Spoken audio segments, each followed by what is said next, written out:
with their pants down. No, I agree with you. So, like Allstate, they gave out their earnings this week, and they said basically they're gonna have to raise rates, and they're gonna have to cut out some of their book because they overextended their loans, and they see probably what you're thinking, not necessarily tied directly to student loans, but people are overstretched, whether it be egg prices or energy or whatever it may be. They're already having to put more provisions away because of bad credit. So you would be negative on the banks and the holders of that loans, if that makes sense. I think is how you would express that idea. So here's a contrarian thought.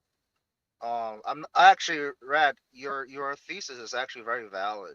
I had a similar thought back in 2020 when they paused when they had a forbearance on mortgage, but the real estate market kind of heated up really fast, so people who are underwater are able to parachute their way out.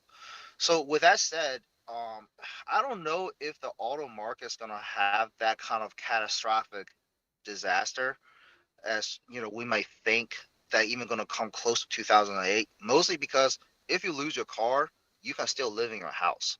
You're not gonna be homeless. You may have some trouble getting to and from places, but you can still take public transportation. There's like a lot of like new ways to get around. I mean, hell, you can even get an Uber, use your feet. I mean, unless you're living like Texas or somewhere where you have to drive like 30, 40 miles to get to work. But generally, I feel like people who drive that long, they must have like a well-paying job and they're not, Yeah, but if you can't affected by it. if you can't afford your car, you can't afford Uber.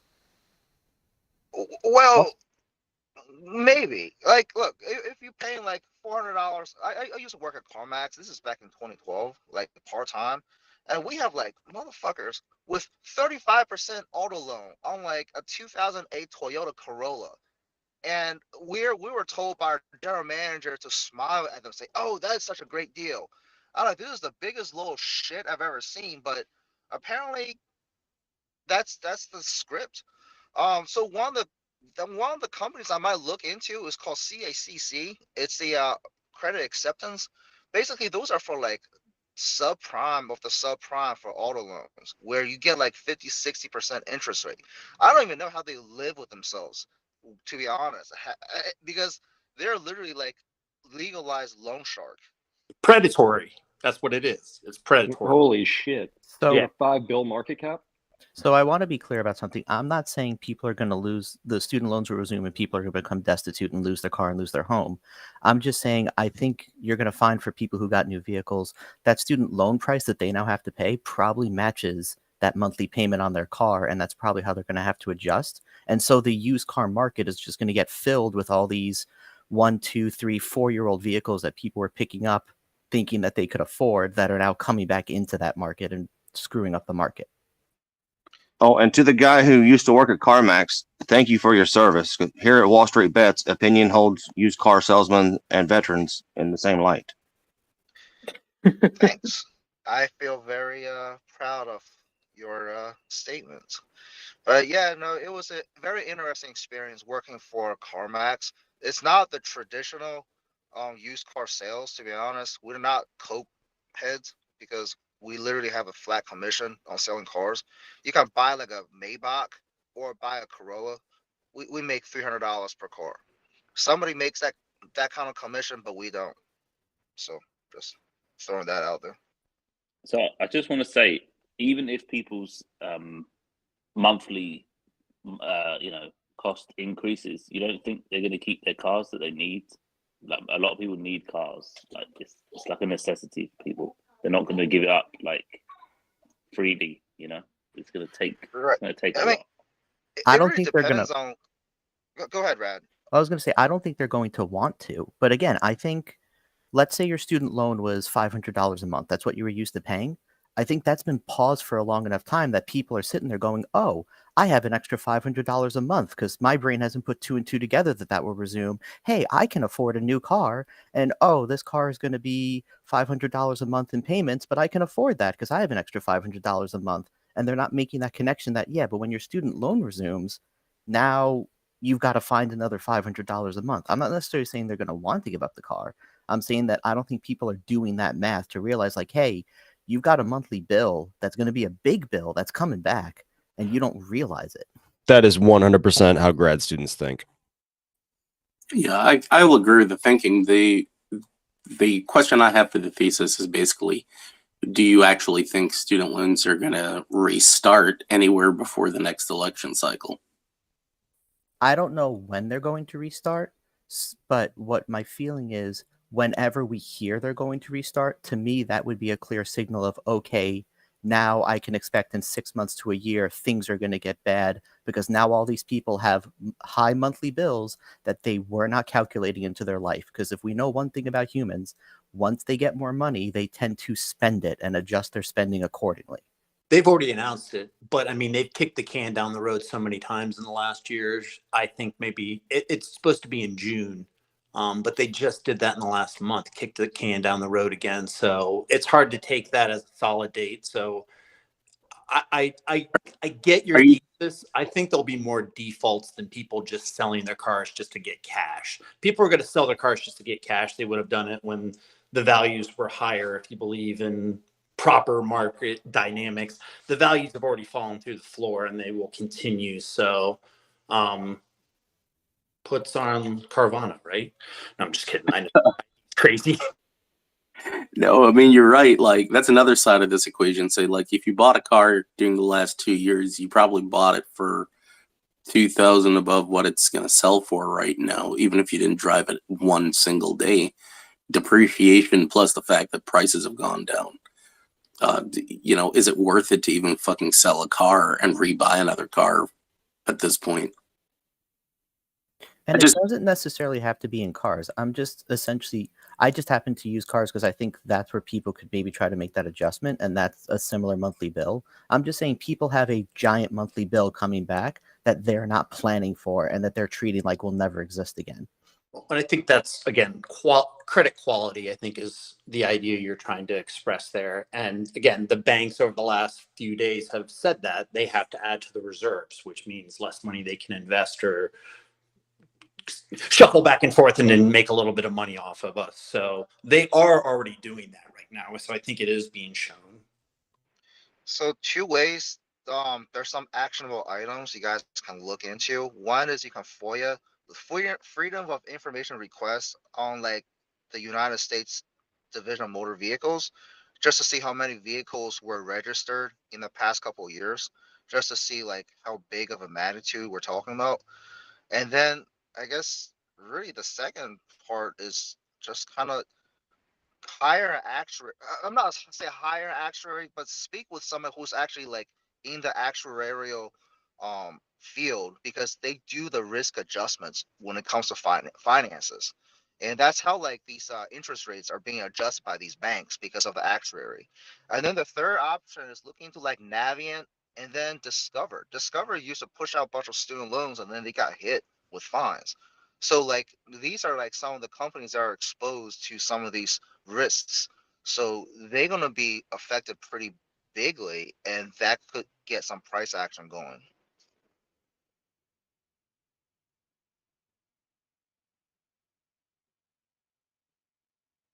Is anybody in Genius Group? It's up like 300% past 2 days. It's kind of funny. Like Genus? Yeah, ticker GNS. The CEO was reaching out to me on social media a couple times saying like, hey, like, do you know any like CEOs I can talk to about like, naked shorting and crimes and stuff? But he'd also like reached out to me before in the past. So I was like, this guy is trying to pump and dump his stock. Lo and behold, here it is, 300% up. He wanted to know if the Wall Street Bet mod could connect him to CEOs. That's the best source he could reach to. I mean, no offense, opinion. This is. I'm not trying to take a shot at you, but like, that's the best insider he could find. I'm sure he talked to a lot of other people. That's a Chad move, man. I mean, some people are naive enough to believe that Wall Street Bets controls the market. Wait, we don't? and that we are on Wall Street. I think that was one of my favorite you-know-who quotes. Oh yeah. I wanted to Yeah. take today to announce to you all that I am, in fact, the new CEO of the Penis Group. Yeah, I keep on getting DMs by randos saying that I work for Goldman Sachs. I'm just like sucking people's blood and shit like that. I'm like, okay, cool, man. Oh, congrats. Congrats on the offer. And is this the crap on opinion day, or is everybody invited, or just Reptile? Well, oh my God. I just have to say, like, I have no interest in money or whatever, but you You're in guys the wrong sub. you guys have an insane number of like listeners. So like I'd like to learn more. Yeah, I'm in the wrong sub, whatever. We all want to Hey, learn. Not the right place. I see this as like 75% entertainment. The first thing is you have to say something negative about Canada or opinion, and then you're welcome. No. We're nice. Or to something opinion. positive about veterans. All right, she can, or they can watch from the audience and learn more from the audience. Back to plays, so she actually can learn something, or they can learn something. So I got some plays, some possible plays. These plays are not like mostly fundamental. These are mostly price action plays that could potentially pump the implied volatility for option markets. So Chinese New Year is this weekend. And if you guys have noticed, there's a lot of rallies in the Asian market, especially in the Chinese stocks and the commerce stocks. So, my personal opinion is that we're a little bit overly optimistic about what China is capable of doing because they're assuming that the United States has still a lot of purchasing power right now to buy stuff in China. And then they're assuming that the Chinese labor market is willing to produce at pre-pandemic levels. And then, there's a lot of geopolitical issues right now where everybody's moving shit out of China because it's not stable at the moment in China. So there's a lot of price action potential for Chinese related stocks. So I am looking into open a CSP on the Yang, YANG. That is a leveraged ETF for bear China. So this is not like I'm saying China's going to fucking crash, but I am just playing the price action where it could potentially be a profitable play if it moves towards my direction, or it moves flat. My CSP will still print. What up, Wall Street Bets? Grand Rising. It's your boy with the bullshit. Hey. Good morning. What's up, baby? So No bullshit, I've boy. already posted my plays this morning in the chat, but I'll run through them real quick. PXMB, DBGI. I'm still in COSM. I've been playing with that a little bit. HLBZ. I mentioned GNS yesterday, and I think I took 100 and some change percent. And my favorite for today, I like daily favorites, is WISA. I'm sorry, no, You're still on my play. Yeah, all right. My favorite for the day though is HLBZ. One more time, HLBZ, and I'll bust down why it's my favorite for the day. Market cap is 16 million. Shares outstanding is 129 million. That's a fucking green flag for me. You have 19 million average volume in 10 days, and we're already at 47 million. And then the cherry on top is today's date, 1/20/22. The 52-week high is $5.02, and that always has some type of correlation. And so I'm gonna just ride or die and get it done, get in and out. As Corf, we know it's Friday, so try to get your profits early as fucking possible, because they like to party on the weekend, baby. Cocaine and hookers. Let's go, Wall Street Bets. I'm going to cut in with the WISA stuff. That was great. But I've been saying WISA for about 10 days. I didn't realize why, but man, now I know. Goldman Sachs is There you following go. 10 million of the 71 million shares. So that's pretty strong if they know that. There's only one product they have, but they must know something. And if they don't, then hey, either way, it went from 9 cents below yesterday to 18 cents pre-market today. Most of my shares are owned under 10 cents. I bought some more yesterday when it Good started job. after hours to about 11 cents. And now it's at like 17 or so. There's room to go on this one. But at the same time, enter at your own risk because it is a degenerate play. So Yes, sir. Tax filing that they have 10 million shares, just under 10 million shares of the 71 available. Hey, My helicopter. man. I love it. Why was it a 55-cent stock 3 months ago and then just plummeted down to 9 cents? Goldman Sachs shorted the hell out of it. Sure. There you go. Thank you. Ladder I'm tax, in, baby, ladder tax. I'm in on that play also based on helicopter suggestion late yesterday afternoon. I got some shares. They're already up. The other one that was mentioned yesterday that's up right now is OPK Health, ticker symbol OPK. I bought some of those shares yesterday. Those are up as well. So those are doing pretty good. And then I've got some straddles on Para and Warner Brothers as a sympathy play with Netflix earnings. Those calls are up. On the call side, those are up as well. Yeah, I think Netflix earnings, guys, I think you need to watch it closely.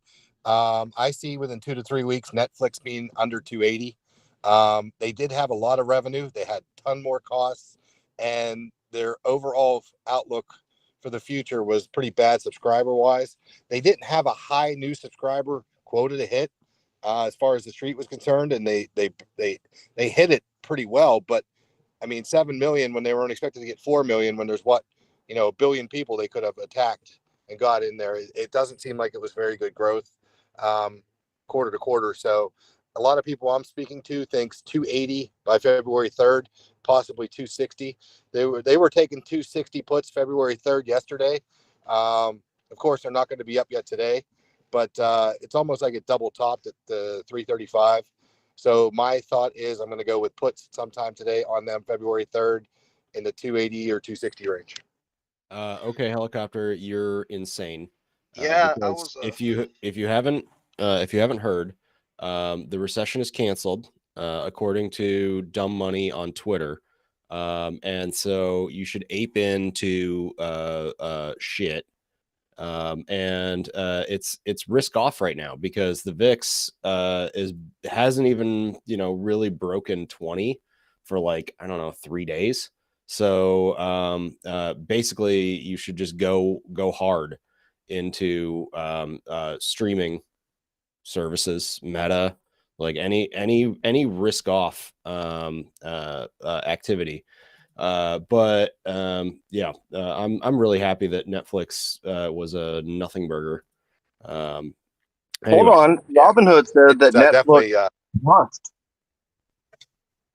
Okay, so the one thing I actually wanted to say today is so today is the largest options expiry of the year potentially. I mean, obviously the future could go for more, but today's options contracts were released in 2021 for all of the largest stocks that have leaps that go that far.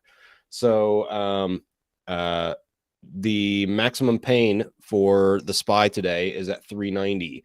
The maximum pain for the S&P 500 index itself is at 3,850. There's a strong chance that the market ends between 385 and 390 for anyone playing 0 DTE SPY options. You have been informed. Don't tell me you didn't hear it. Does anybody know if today's a triple witching? It's effectively the first triple witching of the year. That's what I fucking thought. Let's go, boys. It's a day to get paid. My SPY play. Yeah, today sucks. Go ahead. Sorry, my SPY play for Friday, the January 27th. I'm taking 380 puts. Anything over 390 today. That's what I'm buying them for next Friday. 380 puts. There's a down leg going to be happening because of what he said. It won't happen today as much. There will be blood for the next week, and it's just going to be there. Hey, helicopter, what do you know about a company called Lithia Motors, ticker LAD? Oh, I know a lot about Lithia.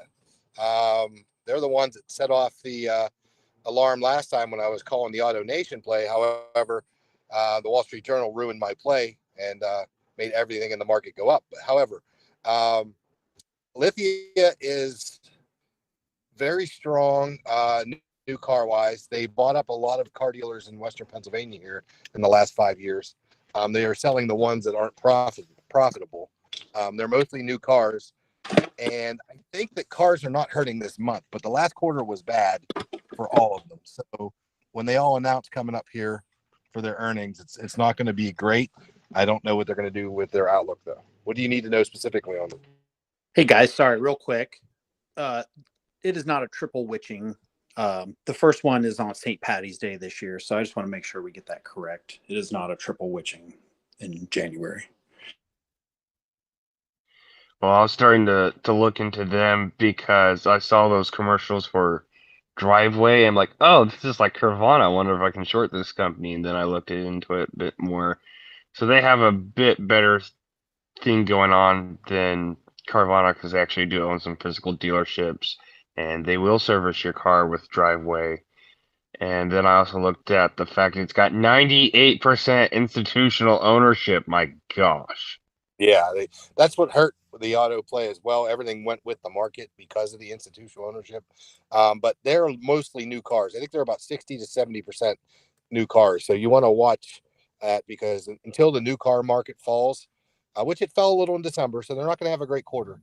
But from what I'm hearing right now, it's picked up at the new car dealers. Again, I'm at a large used car dealer, so I think they're okay for a little while longer.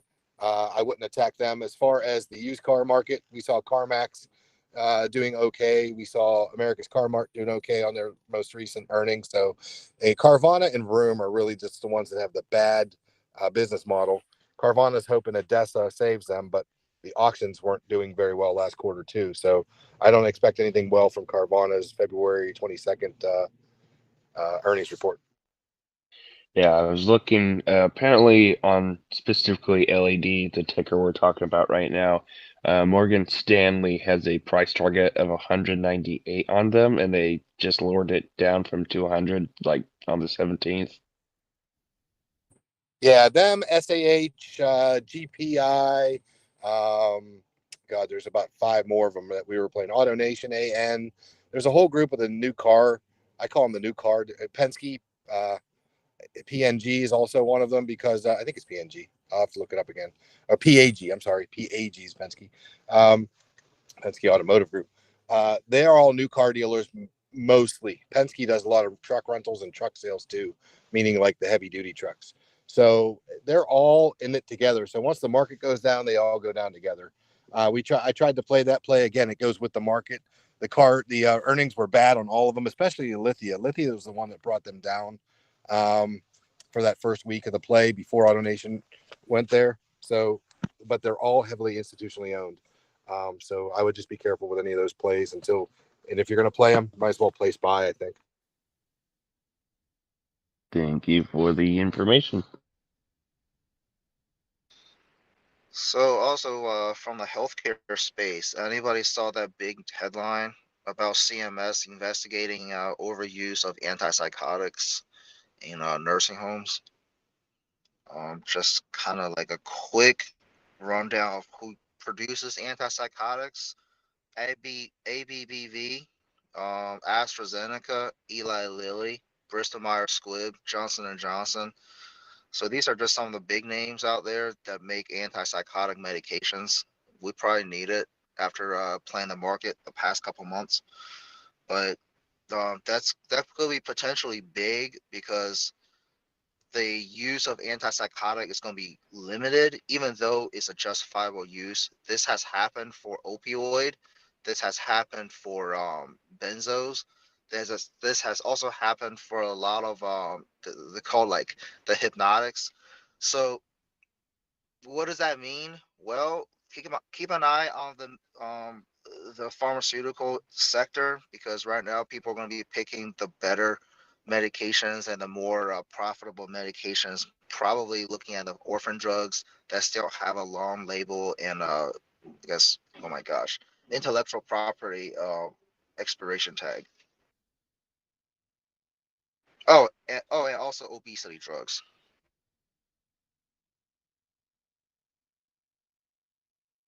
That actually sounds kind of bullish. I'm still trying to digest it, to be honest. So, And I would say general tailwinds right now is healthcare is somewhat seen as a recession-proof especially here in America, we charge so much, so they make a lot. So even single story headlines, if it's not a single story company, I don't think it's, I mean, it can blip in one day trading, but I don't know if they all have aging pipelines. I agree with you. Long-term thesis could be bad, but I think short-term, I'm bullish on healthcare. So I don't know how to react. I'm even in the sector. I send people to nursing homes to do investigations. So here's basically what the antipsychotic means. They're actually sending the inspector general to audit the nursing homes prescription stuff, and it's actually not the nursing homes. They're not the homes that are giving medication. They're not doctors. They're the medical directors and then the contracted psychiatrists that are managing the medications. So those are the ones that people need to keep an eye on. I don't know if you guys have a friend that's a psychiatrist. You guys have a pretty good idea of what they feel about this whole thing. I don't know how this is going to play out because the biggest money that America is giving out, the source of money is CMS, Center for Medicare and Medicaid Services. That's Medicaid for people with low income or people who are disabled, and Medicare, people who are old. And we have a huge old population and a pretty poor population right now. So, and the feds are trying to have more pricing power when it comes to limiting the cost of medication so they don't go bankrupt in the next 10 years. That's just to keep that in mind of how these plays could be developed. Sure. And I'll play devil's advocate with myself. Look at the current debt crisis. One of the things they're talking about is cutting austere programs, including Medicare, Medicaid. So what if all of a sudden they can't even pay the health companies anymore because that's the fire drill way out of it without actually having policy, just gutting programs? That could be very negative too. Yeah, just to carry your thought through though. Yeah. That could be really bad. Canada. And that's on the table. Yep. Yeah, well, calls on Canada because prescriptions are dirt cheap. Remember the Simpsons episode?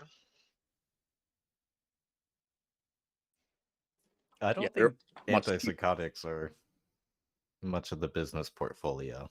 They're not that expensive. They're not that expensive either. Yeah, I just looked at AbbVie's Q3 and their antipsychotics was like a tiny fraction. So I don't know. I wouldn't be too worried about that particularly.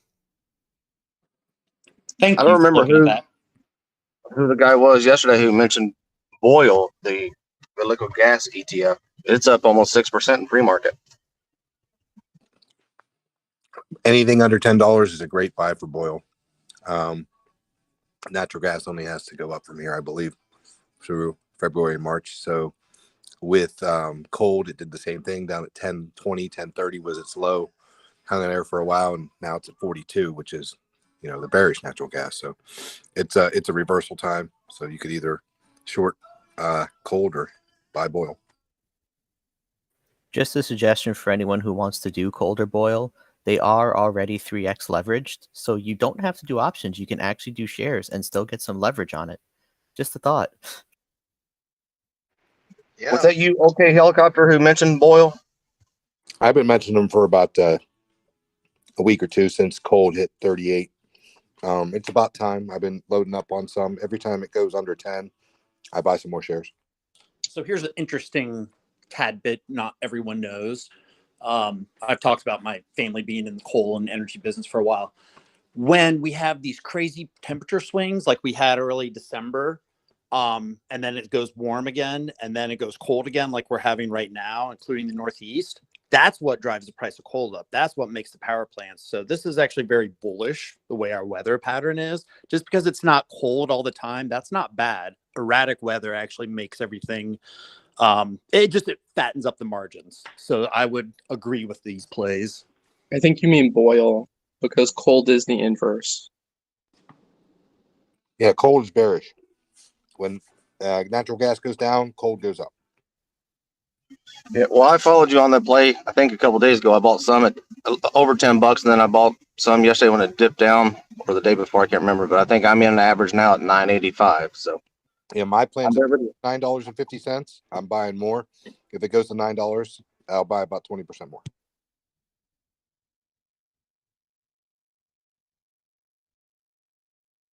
So here's a thought. How come you don't buy CSPs?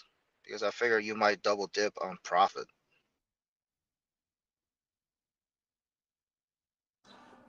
Because gold went from 10 to 40. That's a 300% gain. Like CSPs on like oil. Like if it goes up, because then you can like capture the decay of the contract if it doesn't move towards your direction. If it Yeah, I'm just kind of stays same with shares on these ones. I stay with shares. Less risk, more reward.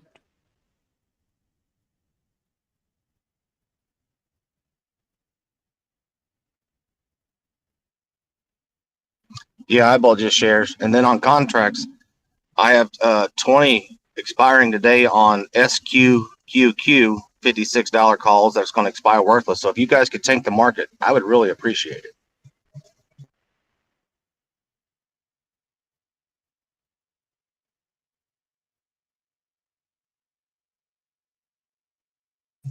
No, tough crowd. All right, fair enough. Sorry, I'm out of ladders to attack. I was gonna say opinion. Do you have an opinion? Are you there? I have no opinion because my opinion would be unpopular. Sorry, I know it's a smaller crowd today. I think that's why it's a little bit tough, but the admins are still chipping away at whatever bug is causing no notifications to go out. So hopefully they fix it soon. Opinion's not allowed to tell us what he actually thinks because as a employee for Citadel, if he were to do that, he puts the company at risk. So he has to keep it very secret. Conflicts of interest, right? No, Today's the first day that I received a notification from Confused Money, but even on Wall Street Bets, I still have to go to Opinions profile and then find it that way because I can't find it on Infinite Scroll going through the subreddit. Well, it's like the first thing for new on me. The best way to find talks is always go to chat. Pick when you're in chat, you go to Yeah, no, I've done that. Nothing shows up for me. Everything is blank unless I want to try to talk to an individual person, and then I have to start a chat. When you go to Yeah, chat, Yeah, chat is not doesn't helpful exist anymore on mobile. That bubble that was once there that says check live or all whatever, it doesn't What's exist happening? on mobile. guys, you got to listen. On chat, when you hit chat, there's an all and a live button on mobile, then messages and requests. You hit the live, and you hit the blue button that says "See what's happening now." It brings up every chat talk that's going on right now on Reddit, and right now there's only 5 of them, or 3 of them, 4 of them, and we're one of the 4, and it comes up the top one for me. So I can Are see you every on- chat that's ever going on Reddit. I can find when Confused Money's talking. I can So- find when Chicken Stocks for the Soul is doing that same way. Are you on iOS or Android? Oh, iOS. Because I don't see those on Android. We don't see those. All we see, like on Android, when I look at chat, all I see are the people, individuals. There's no groups or anything like that blue bubble that you're talking about. Doesn't show up. Yeah, on Android, if you scroll all the way to the bottom, I can see where it says all, but I can't change it to anything else. All right, so in order to get notifications, I We think get you gotta back to go. Blaze. Sure, let me just wrap this up. In order to get notifications, go to the subreddit and then hit the bell in the top right and select frequent or whatever the highest option is. And I think that should get you the notifications. But yes, as Quiet Mathematician said, back to plays. I am looking at 396Ps for Monday on SPY.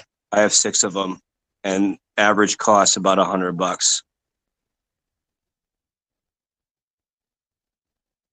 I got to play on Tyson. I've been doing recently for the past couple weeks. I just been like selling, not buying, selling cash secured puts on at 60 for February.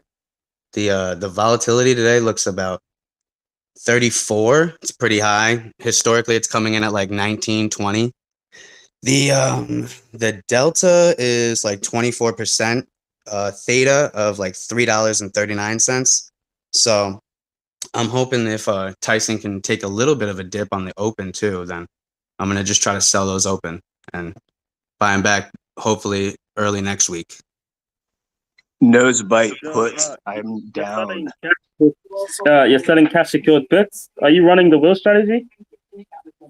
Yeah, I am, but I don't have any positions on Tyson. So if those got executed, then I would turn around and start selling calls on them. All right.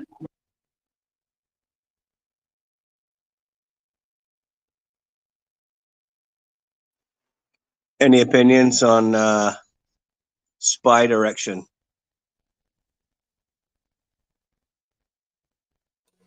Up and down and to the side, to the right. To the Did you moon. just say spider erections? Sideways slide. Up and down and over time. Up, up, down, down, left, right, left. I'm sorry.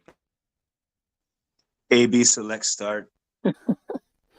Thank you. Is that bullish for Nintendo? That secret code for Nintendo going to the moon? That's yeah. Well, Is if you anyone listen to watching Tartstrology, it Nintendo? possibly could be. We got split trajectory on today's star stream, so we got bullish signals going either way. So it should be a green day today.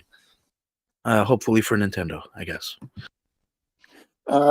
Quick question: did any of you guys play earnings? There's quite a few this week, and I think next week is even more packed. So,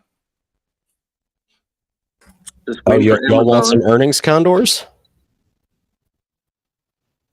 Yeah, I did an earnings for Procter and Gamble. I basically just opened up some CSPs and hedged with some puts. Yeah, it wasn't that great, but it was okay. All right, so I like iron condors for earnings, and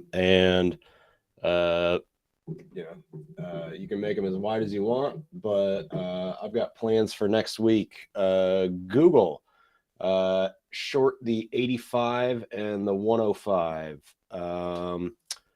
Meta short the 110 and the 160. Apple, I guess Apple's the first week. We'll skip that. Tesla short the 155 and the 100. What else have I got in my list here? I don't know. There's some good ones. So make the wings as wide as you want. Look for 30% of the width of your strikes.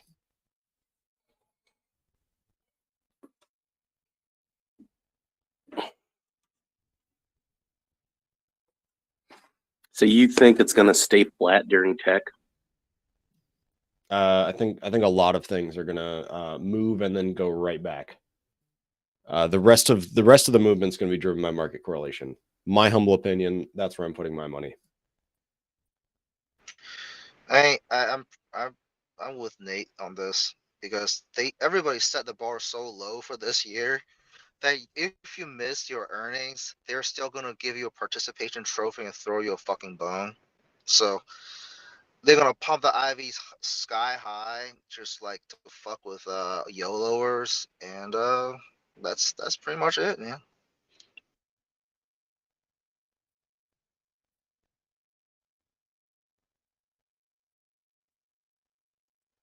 You guys talk about Gemini filing for bankruptcy yet? Calls on BITI. It's not Gemini. It's Genesis. It's a different company. Genesis. Thank you. Sorry.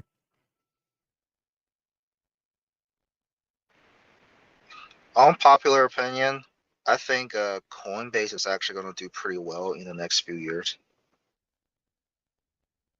I agree with that, but I'm hoping it goes down to around 30 or 35 before it does well. I'd like to get some more shares. I mean, soon enough, they're going to be the only goddamn crypto exchange. Exactly, and that's the thing. Like, if there's like a crypto winter like that, like the last man standing is going to monopolize this fucking economy. I mean, they still have a few other exchanges that's not publicly traded, but Coinbase was known as Coinbase back in like 2016 because of how much fees you're getting fucked with just by doing buys and sells, and they're not going down with the fees either. Man, it's like the Game of Thrones with crypto without the titties. Well, with Coinbase now they have a subscription where you can sign up for a subscription and then you can do free trading. So if you're a trader, that's kind of a good deal if you do a lot of trading. There's an annual, like it's $30 or something like that a month for Right. the Sorry to trading interrupt fee. your You can crypto prepay your chat, fees. but just whoever introduced GNS, that thing is fucking skyrocketing. I bought some shares on the introduction to that particular stock to this chat, and I'm up like $70. I bought like 70 shares. I'm like, what? Yeah, I checked it out like 2 days ago. It's pretty good. So bankruptcy is bullish. What the heck's going on with 2023? I don't like it. Well, GNS is doing some lawsuit thing against someone who naked shorted them, I think. And now it's We're like in, time for shares to come and they can't deliver. Something That's like wild. that. That is wild. we're in an alternate universe this year. But I mean, Okay, it's a tiny shit market cap, alternate so be careful. universes. The only thing more bullish than bankruptcy is all of your stuff just igniting on fire without any insurance. Paper hands, baby. Opinion: how much did the CEO of Genius pay you to mention their name this morning since they're up $3 in pre-market? Hey, 0%. They're up another $3 in pre-market. Yeah, 150% this morning. It's crazy. Sheesh. Don't worry, it'll be 0 Monday. That sounds about right. That's good. So I think the most fascinating thing to me through this entire 3 years now of meme stockery is how different CEOs have taken advantage or not taken advantage of the situation. And so on the one hand, you have AMC, who Adam Aaron just completely diluted the stock, really tried to attach himself to GameStop and did so successfully.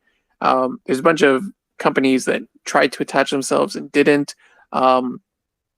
BlackBerry had like that short-term kind of massive price raise, the Canadian GameStop or whatever.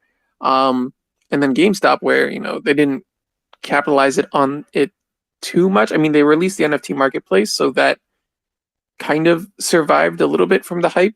But otherwise, they would have had to compete in, a very competitive market without any kind of like huge brand edge. Anyone Again, check out Curiverse? It's garbage.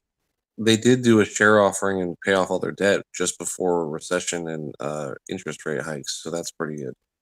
How much was that, by the way? All I remember is GameStop was like 2 weeks away from going out of business and telling employees to tell cops that they're an essential business and to leave them alone and let them stay open. And then the squeeze saved them and gave them enough liquidity to stay alive. I don't know if anyone else remembers that, but literally they had like a policy out that employees were to tell cops, leave, we're an essential business, we don't need to close for COVID. I've heard that. I thought that was a joke being said. That's for real? That was something they asked employees to do. I'm pretty sure that's not true. Hey, Opinion, could you mention that the CEO for SQQQ contacted you today so my $56 calls don't expire worthless? Can I mention that I put everybody on with GNS and look at my boy, my fan favorite for the day, the 52-week high a year ago is $5.20. That motherfucker's up 100%. That's part of my personal formula. I'll give it to you guys one more time. You take market cap and you look at shares outstanding. When shares outstanding are like 2 to 3 times more, and then you have your average 10-day volume and it's about 2 times more in pre-market, and then you add your 52-week high as a year out, and then you add options sometimes, that shit is a cream pie. So that's all me, baby. My last play, I'm going to reiterate, I'm the egg play. Get in CALM. It's a grand company. Y'all have a great day. The bell's about to ring. Don't forget it's Friday, triple witching. Don't hold your bag too long. Well, yeah, I thought we determined that it wasn't triple witching, but thank you otherwise. I appreciate this guy for making me lose money a few times, but today, thank you. You're welcome. And remember, I didn't tell you to buy, sell, or trade. No financial advice. The stock could go up. It could go down. No, you didn't, but you kind of, Hey, look, suck honestly, sometimes. I just play the game how the game has been played to me and how I've been shown by a couple of the I'm older. curious, are you still holding AMC? Fucking right. I'm negative 47,000, baby, and counting. I actually fucking God. flipped ape the other day. I mean, what the fuck? I'm not gonna sell it. Game is game. I don't give a fuck. I'm still making money. I'd That's rather real. they owe me money than you owe me money. I don't know you shit, but Like I said, I'd thanks. rather they owe me money than you. No disrespect, but at the end of the day, the general, we're gonna throw this gay shit down your face, and we're gonna throw the devil down your face. They're gonna always show this shit on the big screen, and that's the first place they're gonna let's say brainwash the youth. So I believe AMC is No, gonna be I here feel like long they're enough to just give me trying to my pump money you. back. Like a lot of times, you're just trying to pump some bags, you know.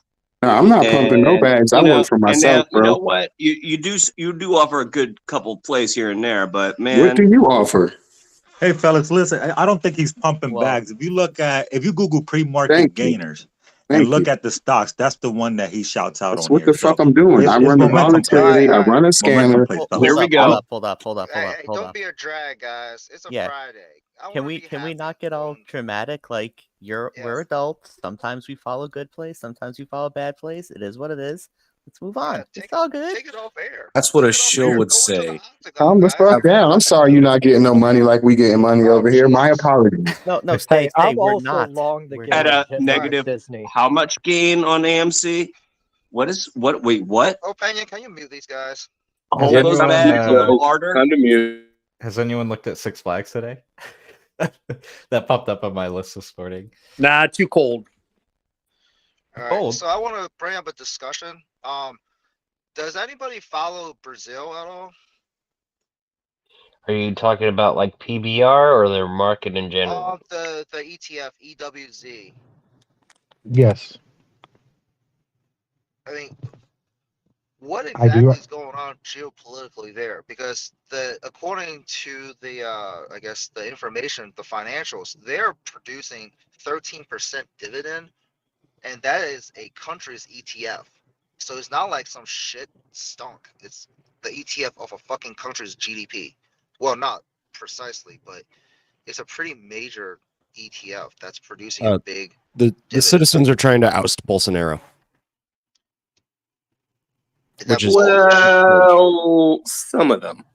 should we call the CIA? Opinion, can you call the CIA to like start a revolt, or maybe call Dole? They're pretty good at South American uprisings, right? Well, he's actually in Miami right now, so isn't that insurrection over? Lula's in charge right now. He So- won. Yeah, Lula's in charge. The federal police and stuff like that. The army put down the demonstrators and stuff, and they got control of it. Lula's in charge.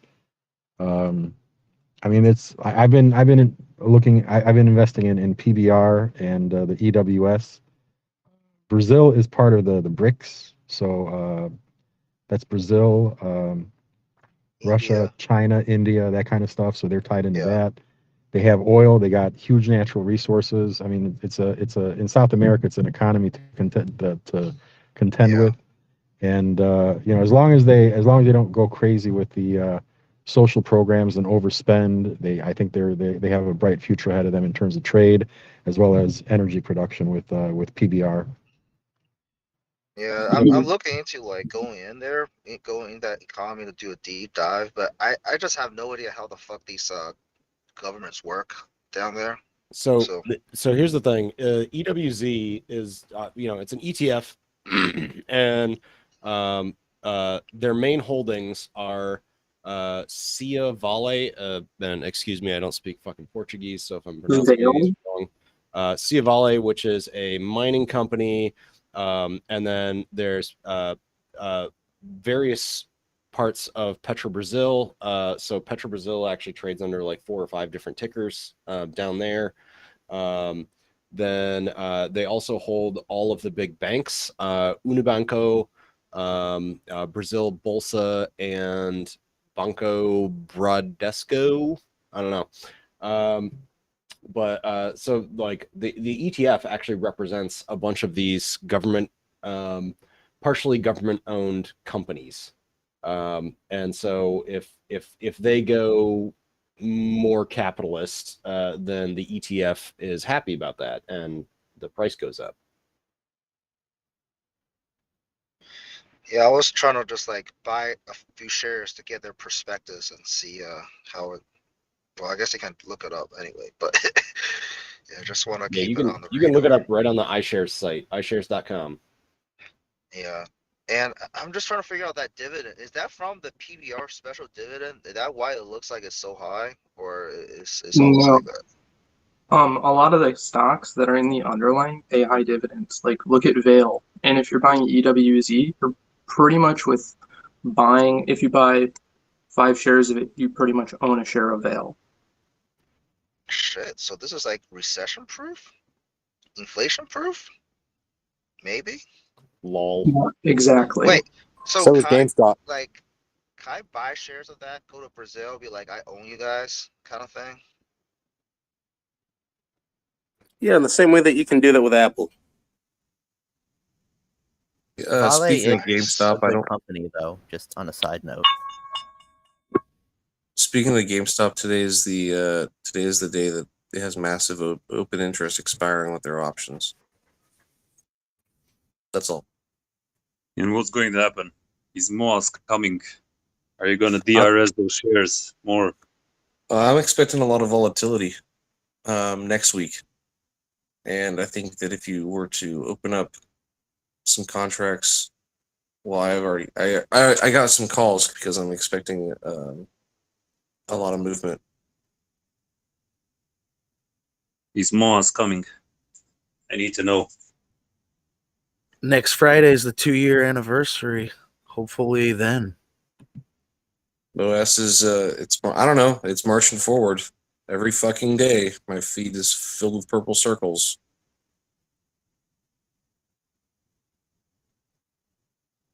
I think the biggest thing is just because it's full of people DRSing new shares doesn't mean that other people aren't selling off. I think that's the biggest issue. That's what caused the fact that it only increased by 500,000 last quarter. Is that a Citadel's official position opinion? Yes, sir. So I wonder. Wait, when are their earnings? Opinion is spreading misinformation. Nobody's selling. It's an interesting human experiment. We'll see. If you stretch it over a long enough time period, eventually all these shares are going to be DRS. Holy shit, look at that candle.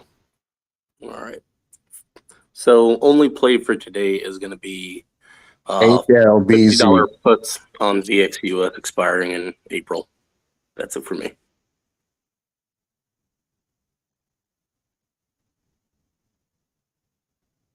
HLBZ look real fucking good to me. I don't know what y'all talking about. I'm gonna exit stage left here in about 2 seconds, grab my bag, and I'll talk to you guys later. Have a blessed weekend.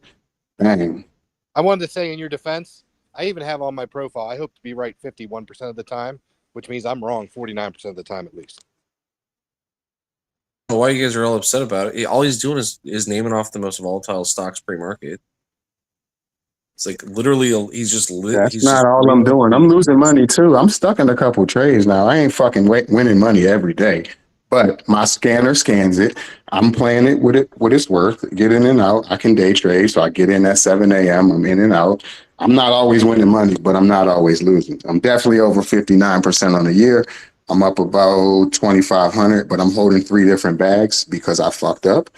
I'll tell you what I'm holding. I don't even give a fuck. I'm not here to impress none of you motherfuckers. I'm just trying to have fun. So anyway, I'm holding RSLS. I'm down 2,500 from this year on that. I jumped in MGOL, fucking with Messi. I'm down like 1,200 on that. And what else I jump in this year? Hell yeah, EVAX, I'm only down $2 on that. So Hey, it is what it is. Hey, question for you, and I don't mean this as an insult. I'm just curious. I'm not insulted at all. I just but I'm gotta not, come like, at a certain just tone at understand- certain people. Yeah. Don't so say just anything I'm not insulting. coming at you. This is a serious question. I'm not coming at you when I say this. I'm just curious. When you say you're up like 2,700, does that include like your AMC, or have you just kind of written that Nah, off? that's for the year. I'm looking at my year-to-date gains on my E-Trade. That's it. We've been in this game for 3 weeks. Fuck that money. Again, I'm different than all y'all because I trade out of a fucking trust system. I own businesses. I write all this shit off on taxes. Yes, I'm down $47,000 on AMC. I'm not selling this shit. Dude, they're gonna do what the fuck they do. At the end of the day, fuck the capital gains tax and all that, right? I beat all that. I lost the money. I'm going to hold and gain on green days, take the money and move it. I moved some AMC into Cosmos on December, made a couple thousand and kept it moving. It's just part of the game. So Hey, I'm trying to give you my insight. Again, genuinely, not coming at you. I was just curious. I was just I didn't mean anything by it. I was literally just curious if that was part of the calculation or not. That's all. No. I'm talking about this year. We've been in Wall Street for 3 weeks. The overall calculation is negative 57,000 because I jumped in some fucking weed stocks way back and I haven't sold them. So, but again, I'll put it to you like this. I have two accounts that have 100,000 in them. One has 120, one has 110. This is cash money in the bank. One I make $13 a month. One I make like $18 a month on interest. So what the fuck? I might as well play this game here, right? You dig what I'm saying? So it's just, it's fun to me. I own businesses. When I leave here, I have a life. I just jump on here to fuck with y'all. I actually have my own Telegram page where I do this shit for free for years. I'm a crypto boss too. Crypto Kingpin is my hashtag. I've been in the game for a long time, bro. My brothers are Muslims. They teach me certain shit, and I'm trying to teach y'all certain shit when it comes to different way the markets move. Inshallah. Assalamu alaikum, my brother. Assalamu alaikum. Jesus Christ, I can't take this shit anymore. Hey, Hal. In the words of Big boys. Amen. How's the Bed Bath & Beyond looking today? Oh, Jesus Christ. Anybody who calls himself a king, I mean, do I even have to say it? Like, Yeah, you He didn't say stock king. He did say crypto king though. yeah, but he called himself a king. Like, come on, a grown-ass man calling himself a king. That's really cringe. I agree with Simple Vice. Well, a true king, the definition of the king is to serve, and in Christianity, especially Catholicism, we are all priests, prophets, and kings, but we serve as a king. You mentioned Islam, so yeah, you're talking right. Here you go. Yep, Bed Bath & Beyond's down almost 6%. Burn that goddamn company to the goddamn ground. Finally. So Wait. Kramer just gave In-Face the kiss of death. Didn't Bed Bath & Beyond develop a new product line for babies? Like, I thought that was gonna save the company. I was on their subreddit. Nothing's gonna save them, dude. Oh, come on now. I think that's gonna save the company. The subreddit was full of it yesterday night. Yeah, They're all I know. cheering, clapping. Come on. I got a lot of hate the other day for saying that it's over. Then it's done.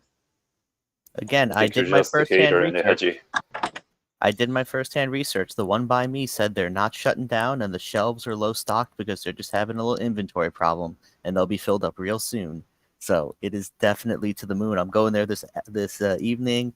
I'm gonna buy a couple things, keep them going. Company's doing just great. Didn't somebody earlier this morning mention that BBBY didn't file their form correctly? It was a form. It may have not been the right form. They may have been put on notice. They may get delisted. So yeah, But there's who counts, you know? Well, there you go. No, they didn't file their 10K. They filed an show is AK when over, they announced they filed an AK when they announced their earnings, but they never filed their 10K. They have until March to put a plan in place to file the 10K, and then they have until, if they do that, then they have until June to actually file the 10K. And somebody made an interesting point that that's a good way to blow out all the shorts and Thank cause you. a Oh my squeeze. God. I was giving I you knew it. God, really? I knew it. Somewhere, somehow, somebody's Hey, like, it's a good "Oh news. man, It's always good news. they filed I the mean, wrong paperwork. Oh, this is so hold on. bullish." Hold on. No, that's bad news. That's bad news. We're saying it's bad news. Listen, pay attention, okay? Don't make me go all journalist on you guys. Pay fucking attention. They You did failed to. that somebody said that it's a good way to fuck the shorts. Simple. It was me, and I was joking. Yeah, it was Oh, literally fuck this off now. morning. I was gonna say, Dude, like the line between joking and reality in this kind of situation, it is really non-existent. Like, Oh no, look, trust me, that reptile is one sarcastic motherfucker. I was gonna say his deadpan is what he has the best deadpan. Is what I'm trying to say. Single share. I was This gonna oughta- I'm gonna fill out an AK. This ought to fuck the shorts real good. Listen, 8K, 10K, it's okay. That's what Bed Bath & Beyond's got going on. Hey, I'm right? okay. Look, I've got trust and stuff, so you should listen to me. Yeah, my name is King. I've been doing this for years. Hi, King. Oh, hey, and simple. I thought you and the rest of Europe was supposed to be frozen solid by now with climate change and no heating oil. How are you guys Oh alive? yeah. I'm like no joke. I'm in short sleeves at home right now. Not with the window open. Oh, that's Can because we you talk guys are so about? hairy. You use it for warmth. So, someone was talking about Enphase Energy. What's that about? They got All right. killed yesterday. Yeah. So I was joking because the Kramer effect. Kramer says a great stock to buy for the Inflation Reduction Act. I don't know what kind of cracks Kramer's still smoking, but that stock is pretty overvalued, especially with high interest rate. I don't know if people can even afford to get a loan for this shit. But hey, you know. You know what's overvalued? I'll give you guys a ticker, but don't do shit with it because I'm still researching. Wing. Check the fundamentals on that company. Wing. It's fucking insane. I don't get it. I don't understand. Are you saying it with a K or a G? Wing, just with a W. W. Ing. Like Wingstop? Yeah, Wing, yeah. Okay. So like, yeah, cool, fun. The thing Oh, that you know what? scares me about Wingstop is they use the same defense Tesla does, where they say they're a tech company now because they got an app and you can buy wings on it. The thing about Wingstop is corn prices are going to affect it because they feed the chickens corn. No, but did you see the valuation that they have? So I know you guys like PE ratio. So they're at 96. Their EPS is 1.41. Like I don't get it. Like I fucking don't get it. Wow. What the fuck is going on there? For selling chicken wings. Simple. Look at Chipotle. 53. I lost so much Yeah. money shorting them too. Yeah, but this is 100. Like there's a big Yeah. fucking difference. Dude, you're not kidding. Oh my God. I'm telling you guys, they've literally been saying they're a tech company. They're doing the same thing Tesla does. That's why they're this high. Dude, I can say I'm a crypto king. That doesn't make me a crypto king. You know? Speaking You're a of crypto king in my eyes, simple. Speaking of fundamentals and stuff, I forgot to mention yesterday in that Ecolab spiel that they give out a quarterly dividend, and it's like 45 to 50 cents, and it's going up. So I'm really liking it. Yeah, but you're not gonna buy it, are you? Oh yeah, I am. Oh fuck yeah, I am. Wait, seriously, what is the fucking deal with Wingstop? Where did sorry, you get to the actual fundamentals of the company? Yeah, that's what I'm looking at right now, and this is fucking wonky as shit. Like, how is this company like going up in price ever? For me, I think it's like there has to be like I mean this is gonna sound conspiratorial, but there has to be like a Chinese investor who keeps buying the food sector in the US and the food companies and the farms and shit like that. Because this shit doesn't make sense. Another thing is they keep on closing down stores, and somehow it gets turned into like bullish sentiment. I mean, look at their price. Their price to book value has been negative for like the last 10 quarters, as far as I can see. I mean, like, they are not worth shit. How much money did they get from the PPP loans? And what's their business model on like their real estate? TD Ameritrade lists their institutional ownership as 115%. So something funny there. What's the ticker symbol that you guys are discussing? It's a Wingstop wing. WING.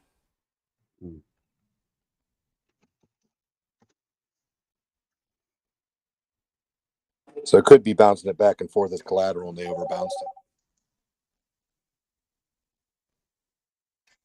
Sounds like somebody's just winging it. I believe Wingstop is considered like a 5-star Michelin restaurant in Croatia. That was a good one.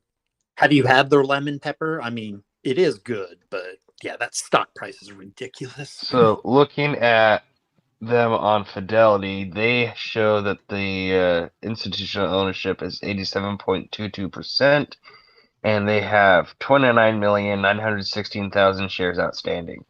Look, I'm just gonna say I wouldn't fuck with Wingstop, dude. Have you seen how packed they are? Like whenever you pass by one, you have to wait at least a good 30 to 45 minutes before you get your order, and it's usually packed. The institutional ownership is likely one of the reasons why it's still up as high as it is. Yeah, for sure. And isn't there like a chicken shortage going on?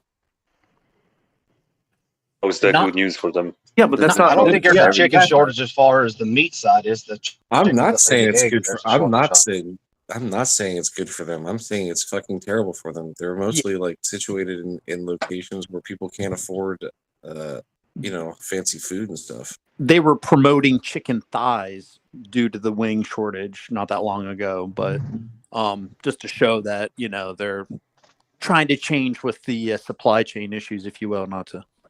Don't do anything stupid with the stock. It's just that, I found it and I'm still debating on what to do with it. Hey, simple. Chicken prices in I can speak to Canada, which is pretty close to the States as far as how things have gone up. Chicken's gone up disproportionately more than most other food products. So I don't think the chicken shortage was good for them.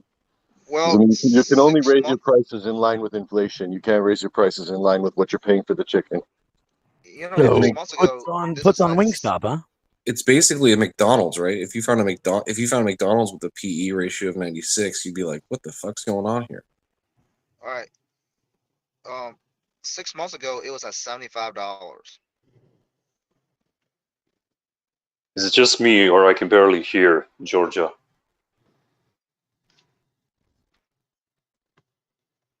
I guess it's just me. That wasn't me. No, you're right. It was quiet. Oh, sorry. Whoever was talking, I thought it was Georgia talking. Oh, 6 months ago, it was like $70. Good eye. Can you tell us what you see more? That's it. I mean, I'm just saying it's a pretty volatile stock. So is it a buy or a sell? Should I go to one today and do some research? Yes, we go and ask them why do they have 100 PE ratio. But ask the employees that, especially the students on the counter. Got it. Last time Tell I went them to a Wall Street Wingstop- Bet sends you. Last time I went to a Wingstop, the lady dropped the straw on the ground and then put it in the cup and expecting me to think that everything was fine. And I was like, That's bullish. They're not dropping. They're not wasting. They're not wasting straws. Not I everyone- bet they reuse some if you're not looking. They'll just grab some from old tables and just stick it in your cup. So this might be a possibility, is that this might be like a recession-proof restaurant, kind of like McDonald's and Domino's. Wait, GJF, you said recession-proof 3 times today for 3 different stocks. Yeah, I'm looking at the Every stock for him is recession-proof, bro. Even BBBY. I got that. Yeah. Plus, they do close stores quite often. Well, Barclays. Why is it a recession-proof? Tell us. This is what they're saying on the news. I'm looking at what these Whitbush are saying. I'm just trying to read like what their He's price reading off targets of Yahoo Finance. That's right. Jesus Actually, Christ. it's TD Ameritrade. They're providing Wait, some so- pretty crazy price targets over here, so they're justified. Wait, JF. So you wanna talk to us, and you wanna give your opinion, and you're reading an article about a company that you just heard, but you're claiming it's a recession-proof. Okay, let's do it like this. If your argument is not good enough, you're getting 2-day ban. The crowd will decide. Let's go. Let me hear it. Off with his head. All right. First and foremost, I'm not even trying to make any arguments. I'm just trying to share the news for those of us that are not even looking at Wingstop. So I'm just simply saying all the things they're saying on TD Ameritrade, like Morgan Stanley, UBS, Barclays. All right. This is what the news is saying. I'm not saying that I want to believe what they're saying. That's like a trust me, bro. So I have No. You said this is a recession-proof stock. We're waiting for the argument. Come on, give us. I did not. All right. Once again, I don't know if you misheard me. I did not say this. No. Wait. May I said, interject for a wait, moment, please? out your mouth. Dude, you Out can't of your blame mouth, this you guy said, for I think this taking might some be headlines. recession proof. Every Hold on. May I headline interject, is please? recession-proof. We are technically in a check the recession. recording. We can. Yes, who wants to interject? Sorry. I would. We are technically in a recession. The stock has went up, so therefore it is proved that it is will hold strong against the recession so far. Mic drop. Fucking mic drop right there. Yeah, this man just saved your ass. But if I wanted the news, I'd call Huey Lewis. Yeah, but wait. Did he or did he not say this is a recession-proof stock? He did. He did, but it has went up during the recession. True. And saying that, I He hate also- Buffalo Wild Wings with a passion. All right. He also gave the caveat of, I think it might be. Thank you for saving his skin. It's so if I was to place it like in a group, I would put it like in a group with things like Nike that there's a lot of brand power, so it can just like stay up because people like the stock. Of Wingstop? Are we still talking about Wingstop brand power? Wait. Who said this? Yeah, that's a valid Talking point. about Rob. if he gets to keep his head or not. No. Okay, to throw out a play, this is completely degenerate play. I'm looking at $65 puts on Wingstop, dated out for 3/17. They're 21 cents a piece, so it's a $21 contract. If y'all are looking to be really retarded and short Wingstop, this is the fucking play to make right here, folks. Bro. Full disclosure, we You need to don't- mention that Mask just got the ability to trade options. So Oh yeah, and betting I'm against basing Wingstop is this like betting entirely against off a of Cardstrology, 0DD done right here, bro. So do not follow my fucking trade. I'm not even sure if I'm gonna make it. I'm just throwing it out there. Jefferson, people wear Nike shoes to like clubs, and they wear Nike shirts to like the golf course and all that stuff. And homeless shelters. Because it helps them get laid. That's the brown power, and it Wait. makes them look athletic. Do you think that really happens like that? Yeah, wait a minute. What helps you get laid? Wait. Wearing Nike shoes. And Yeah, let expensive me take clothes. notes on this so I can have a shot. Having ribs gets you laid. If you're standing next to me, right, and we're this is dumb. We're both talking to a chick, and you have on Wingstop Air Jordans. She's gonna notice, dude. Did you say Jordan collabed with Wingstop and made some Jordans? I'm just not aware of. Are you talking about the Nike? I swear this stupidity made me forget about the ban. And if you will wear Jordans to pick up a chick, you deserve neither the Jordans nor the chick. So here's with Wingstop, here's some anecdotal, societal, maybe brand imaging. Rick Ross owns like a dozen, or he did, or maybe even up to 20 at one point. He's very happy about it. He's put it in his rhymes. ASAP Rocky has one of his rhymes where he says, fuck you, and he puts the bumper sticker on his Lambo, his Wingstop bumper sticker. So there is some cultural, anecdotal, like crazy brand following. I don't know about people wearing Jordans at the homeless shelter getting picked up or whatever Slut Spoiler was trying to say, but buy those puts with caution. I would put more money into investing in breweries and distilleries since they make the products that make picking up women easier.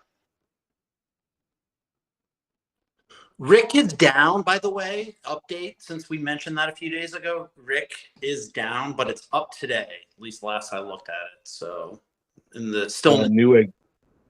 Yeah, Newegg is up 5%. Hey, Simple, are you still going to do the deep dive into Wingstop now since you've had all this retardation calls into it? Dude, I don't know. I think I'm having PTSD from BBBY with all the. You know who else has PTSD? Veterans. Oh yes, and the best of us. The best of us. And car salesmen have PTSD as well. Wait, Baz, did you or did you not buy your first option then?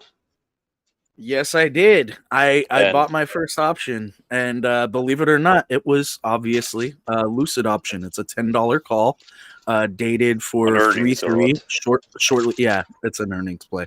So I'm gonna trade it sometime next week, and then hopefully, if I don't trade it before Friday, that's when I'll trade it because Q4 comes out Friday. So What do you think I'll is going to probably be happen on the trading it for a earnings? loss. What do you But think I is going mean, to if happen? earnings comes out and it's like baller, then yeah, I'll be trading it for a profit. But I'll most likely be trading it for a loss. Mask, I'm asking you, what do you think the earnings are going to be? Well, they basically 4x their deliveries and they 3x their production. So I think it's going to be pretty good, especially with the reservations for the Sapphire in Europe being so high. So I think it's going to be pretty good. It's not going to be impressive like everybody wants it to be, but it's going to be a lot better than their previous year. I watched some of the reviews online and the car is fucking amazing. But let's see what happens. Yeah, the Sapphire beat the Plaid and the Chiron in a quarter mile, as well as that. Yeah, I watched that, yeah. It's fucking amazing. How are they 4xing their production when everybody else is cutting back? When you're producing 12 Yeah, cars, they only it's not produced hard like to... 3,000, 2,000 cars last year. They produced about 7,600 this year. They only delivered 1,000 last year, and they delivered 4,000 this year. So it's pretty easy when you're working with smaller numbers. Understood. But this is a luxury vehicle that we're talking about. And let's not forget Porsche or Lamborghini or Bugatti or one of those fucking brands came out with news about a month ago saying, "Oh, we're so glad that we have delivered 6,000 vehicles." I'm like, 6,000? That's all? Really? Like, come on. And y'all are giving me shit about fucking Lucid only delivering a couple thousand. Get the fuck out of here. What's your average? Average is currently like 1760 something on the 260 some odd shares that I have, but I'm working on getting it down. What's the share price now? The share price now after yesterday is like 746, but I haven't checked it since market open. It might have gone up or down. 763. I'm not so sure I would, compare a handcrafted Lamborghini custom leather, versus an electric car. I don't think so. Yeah, and it's not. I'm afraid to look, but I think I have a few Lucid shares that average like 7. If you look, they're not earnings, they're losings. They're still not making money. So I'll just say that. Not the company you want to really could have a short-term bump, but they're not making money. And yeah. Yeah, I'd be a little cautious because they are having teething troubles being a new car company. A lot of the owners hate a lot of the issues that are coming up. Great car to drive, great performance, but it's having a lot of issues. And so when the comparison goes on, gets compared to a Tesla, which probably has a lot more maturity. And so you do see that there is a little bit of a negative sentiment between the current owners. Again, it's not a big pool, but they become the brand ambassadors. And if they are sharing that, the car has all these issues, which is very natural for a new car that's just hit the market, that they're learning about things they never thought about. So there could be some of the bad rap about that information that could hurt their sales. So I think you guys are missing a very important thing, which is this is Mass's first ever option on an earnings play. And as we all know, the first one is free in order to trick you into thinking options are free money. So it's going to do a 10x for him, obviously. Yeah, this thing's going to 100. That's just how the first one works. Percent lost. Yeah. Yeah, 100. Yeah, exactly. I did have a play I wanted to get you guys' opinion on. A company called Hymax Technologies. It's in the semi space. Gives a dividend of 16.8%. Been around for over 22 years. EPS is EPS is about $1.91 a share, which is pretty decent, with a P ratio of 3.96. The area that they focus on is the IC space, not specifically competing with the larger semi companies, but they're very niche in terms of making ICs for touch screens and the smaller semis that are required to help with automation, be it VR headsets. So they're kind of the backbone on the main circuit board. It's definitely taken off a lot in the last 2 or 3 weeks, but it looks very great in terms of its valuation, with PE being at 3.96. What's the ticker on it? HIMX, Himax Technologies. Cool, thank you.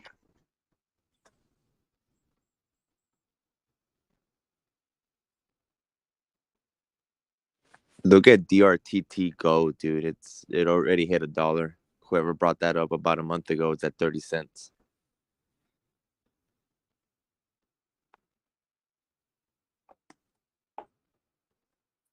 So a couple months ago, I brought up a little mining company called Trilogy Metals, ticker TMQ. And if you followed me into that at that time, it's a nice 33% return so far. So I'm going to take my little victory lap and move off of that. Good call, Rad. Hey, Ape's up for almost 4.5% right now too. So Ape to the moon. I know. I'm trying to help. No. It's fine. I actually still believe that it's going to normalize with AMC's price. AMC will come down, Ape will go up, and it'll meet probably not so much in the middle. I'm sure AMC will get hit harder than Ape will go up, but I think there's money there when they finally announce the date of the vote. It wouldn't surprise me. And I've spent far more money on far stupider plays than that. So I do have like one kind of degen, like it's not like big money play, but it's consistent money. Northern Dynasty Minerals. This is the Pebble mine. It's pretty much on a halt. They can't do the mine because the EPA has banned them, but they still have the exclusive mining rights to this huge mining reserve in Alaska. So the price is staying at about 25 cents. It's not really drifting lower. So I've just been, you can pick up a shit ton of shares and just sell covered calls 2 Why months did the out. EPA block them? So partially because it's really close to this salmon fishery, and then also because of hunting. So it's kind of like bipartisan people against it, but also bipartisan support of it. So there's hunting and fisheries from the right, and then there's the environmentalists on the left. Both of those don't want the mine. And then there's investors and people who are worried about the mineral and precious metal supply chain in the US on both sides, who are also interested in making it a thing. The problem is, of course, you have to get through the EPA first. The Trump administration just basically shut them down immediately. The Biden administration has kind of said, hey, we're going to do the same thing. We're not going to let it go through. But of course, if you go into a huge recession and your money gets tight and you need to start stockpiling precious metals like we did in the Great Depression, you might get a little more loosey-goosey on who you let do mining. And it's like the third largest copper reserve in the United States that's untapped right now. So it's a couple billion, $100 billion worth of precious metals there. But the point is that it's going to take a long time before anything changes or any news comes out. So the price is going to stay pretty much stable because it's backed by something that's got real value, which is the mining rights. But it's going to be slow going because the minerals, because the EPA, you can't just get through the EPA without a whole exhaustive process. It's going to take years. So if you're just selling, what I'm doing is I'm buying a bunch of shares and I've just been selling covered calls. So every month I pick up like $2 and then I just roll those options out and just keep rolling them out forever. And it's actually been kind of good so far. I mean, it's been successful so far. It's a bullshit play, but it makes money. Are they reassessing their environmental impact statement and resubmitting to the EPA? They will be. So they're in the process of doing it, essentially. Yeah, they're in the process of doing it, but they haven't done it yet. All right, so that's still probably going to take another 2-3 It's years going to for be a them to couple get that months. all in. It's going to be it's going to be a couple months. And again, the thing is, like, if you just follow it, if you're following them, like, they announce every time they submit documents, so you'll know when it's time to start, kind of like readjusting maybe where you're putting your strike prices at. But I mean, honestly, like, even if they exercise the options, like, I'll still make money because it's a 25 cents per share and the closest strike price is 50 cents. So, like, you double your money if they exercise.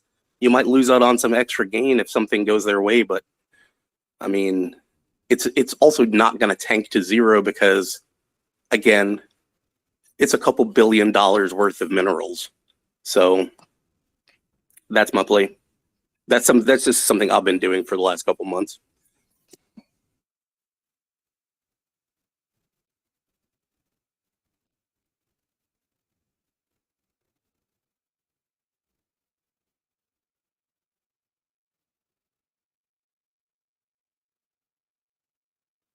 Shit, that really killed the vibe.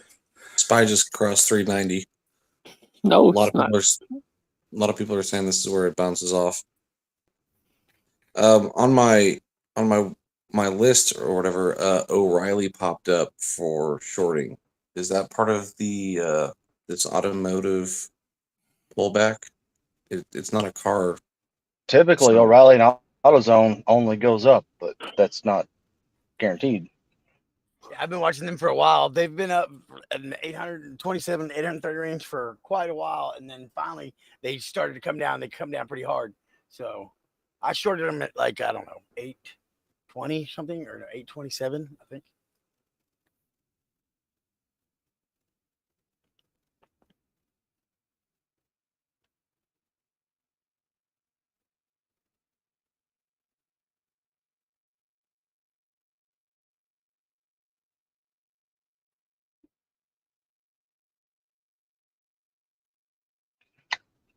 What price did you short them at?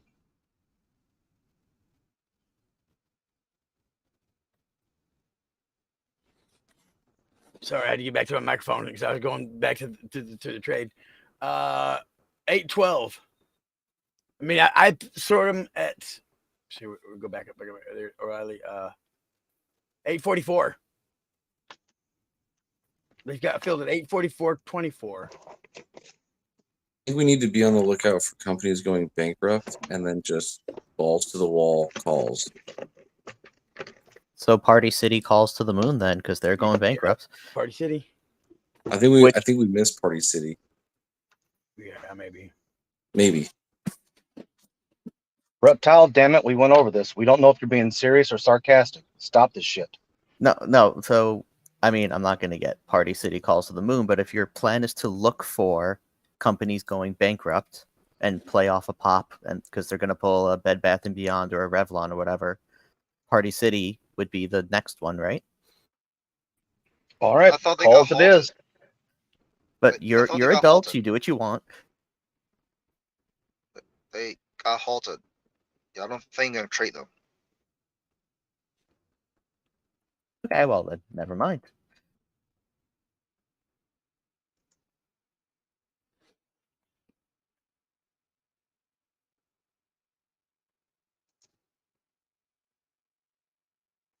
What was the ticker symbol of that mining company that we were talking about just a few minutes ago?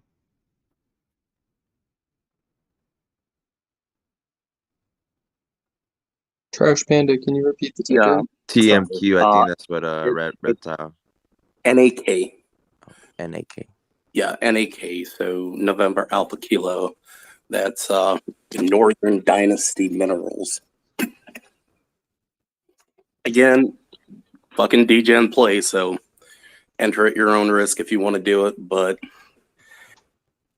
it's like small money but consistent money if you're just doing covered calls.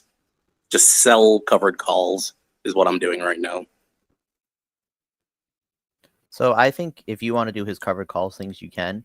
I would be shocked if a company that got denied under the Trump administration gets approved under the Biden administrations for environmental reasons, especially in the situation he said.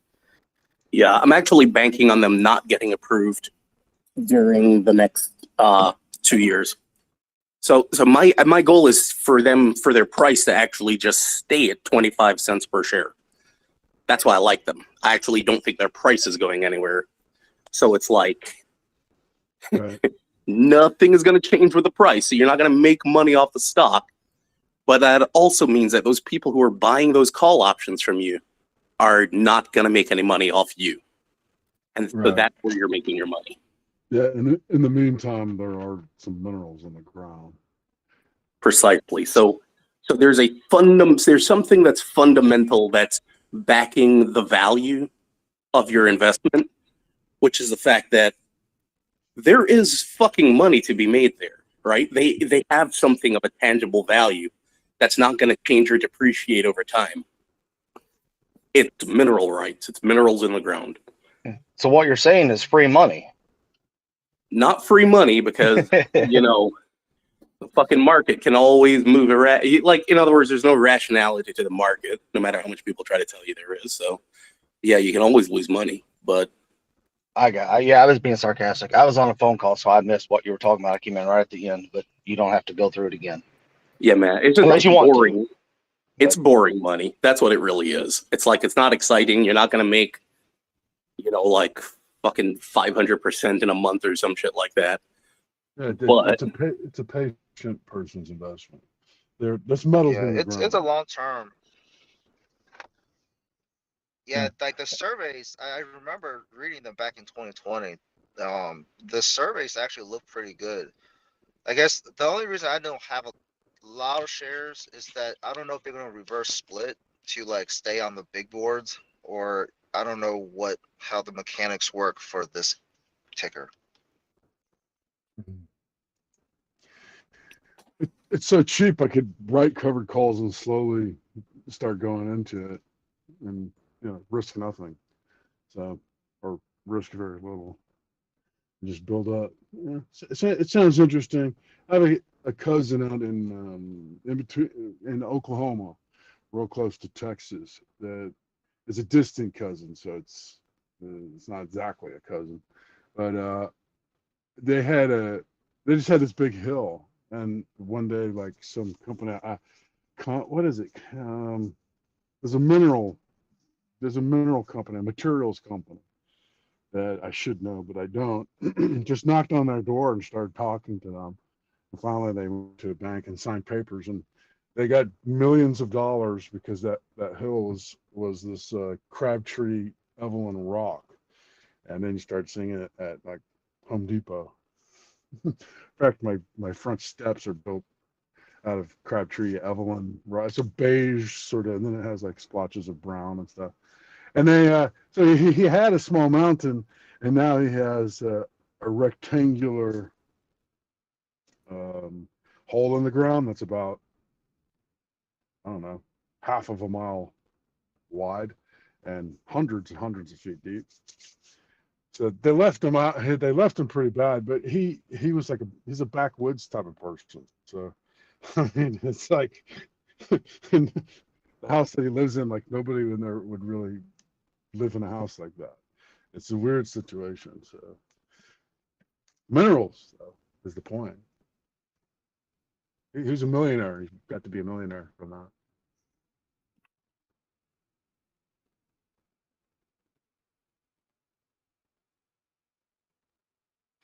yeah, and again, like long term, my thought is that if we enter a serious recession, like a proper recession where people are starting to like feel the squeeze, and whichever government comes in decides, hey, we're going to start freeing up our mineral rights. We're going to start, because we have to get people mining. If they decide, hey, we've got to get like oil out of the ground, because that's the thing. Like it's fine to have your fucking morals when you've got money in the bank, But when people start going broke, you know, you might change your mind about how important that salmon fishery is and how much of a risk you can take on it. Trash Panda, I don't mean to keep like dumping on your play, but just mining is something I do a decent amount of plays on, and Alaska is an area I know. So I will just say, if the EPA is denying it, and especially if the locals are pissy about it, it usually has a lot of trouble going through. Alaskan locals can play big roles in getting the government to deny things if they get pissy enough. Oh, and they did. I mean, that's the whole reason it never went through. I mean, honestly, even when I looked over their prospectus for the mine, what they had actually offered to the EPA, it's actually above and beyond many of the pre-existing mines in Alaska. But the locals were not digging it, man, so to speak. No pun intended. So they just shut that shit down. It seems like that's their only going concern. That's their lucky thing that they have done. They have the Pebble project. They have identified minerals there, but now they can't dig it. It's 274 square mile. You got to think that they could dig somewhere. Yeah, and I mean, that's a catch. So again, it's like maybe long term, maybe 10 years down the line, depending on what kind of economy we're in. And of course, the needs for some of those precious metals. I mean, copper is incredibly useful and valuable. If we have a shortage, it might become more of a national security need rather than a want. So you just don't know, man. I mean, I think that the only reason I like it is that the underlying is good. So there's something of value that's backing the stock price. So Trash Panda, give you a little context. The only reason I'm going into this is because that company I mentioned earlier, TMQ Trilogy Metals, has a very similar problem, but theirs is for road permits in Alaska, which they had granted. The locals got pissy that they didn't want the roads built, and then they got denied. And now they're just like stuck trying to get those, or not denied, they got reevaluated, and the Army Corps of Engineers will get back to them. So that's why I'm just letting you know, like, pissy locals can absolutely screw up Alaskan mining. Yeah, they went from $10 to 84 cents. Yeah.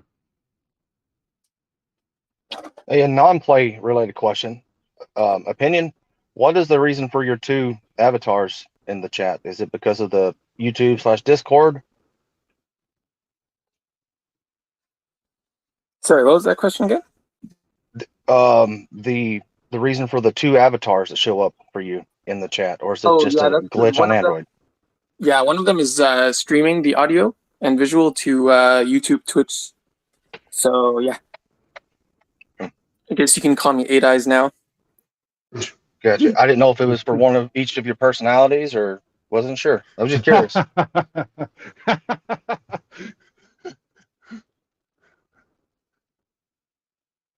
One's for his bullish opinions and one's for his bearish opinions. Just remember, he is going to use all these recordings to make a bunch of deep fakes of us somewhere down the line when WallStreetBets inevitably gets sued for alt market manipulation. It's just going to be deep fakes of each of us going, "It was not opinion. It was me. I did it." You know, if we can play psychiatrist for a moment, you know, Reptile shits on him constantly over the veterans thing, and he takes it all in good jest. But one lady comes on this morning and compliments him on the size of his audience, and he immediately boots her and kicks her to the audience. Now, again, you know, you're my hero for that, but other people would be like, you know, want to know deep down what caused that. What is your hatred of women? He's a mod. Yeah, No, I'm wondering right too, why do you hate women opinion? We need answers. This chat can't handle this joke. I'm kidding. All right. Let's be real. depends on what We not go cannot there. handle it. They couldn't either, so that's why he kicked them. Fair enough. Because the only reason she was here was because of the size.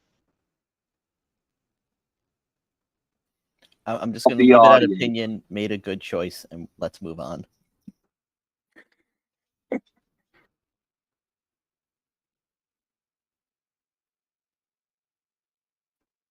Yeah, so basically, Reptile is the only one that can can challenge him.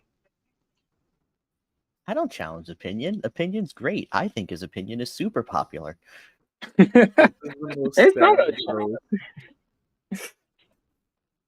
And also, if anyone in this chat is going to have special privileges, I am nowhere near earning that.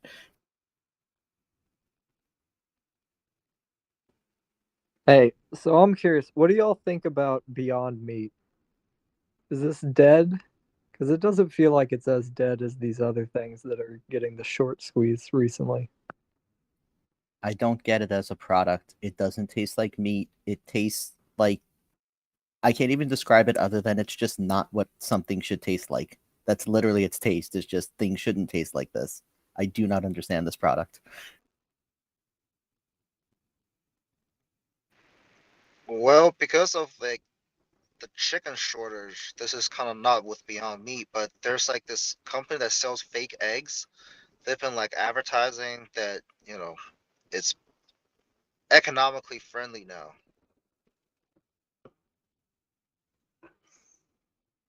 Does it come in a shell? No, it's called like, I forgot. It's like in the grocery stores. It Do comes you in a mean bottle. just eggs? Those yellow containers Yes, that look like yes, mustard just bottles? eggs. Oh my god, my wife loves those, and they're unbearable to me, but to each their own. Pretty good. I enjoy them. I wonder if there'd be any companies making like burgers out of insects, like a cricket burger or something like that. I would think that would be probably easier to sell than a bean burger. The problem with No. any insect-based food in the Western Hemisphere is there's so much cultural unacceptance that fights you. Even if you can explain like the benefits of it, the logic of it, and there's a lot of logic and benefits, but at the end of the day, Western cultures do not want to eat insects, and it's such a barrier for all those companies. The problem with the mining companies is their share prices are so low.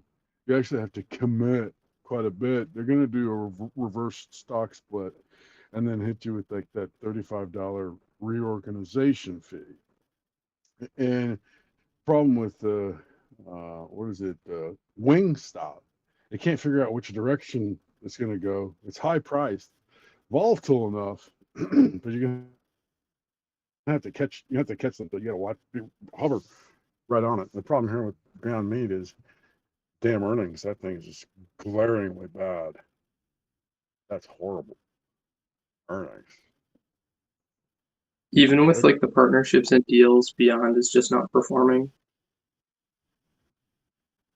I thought they were going to be making money. I thought that,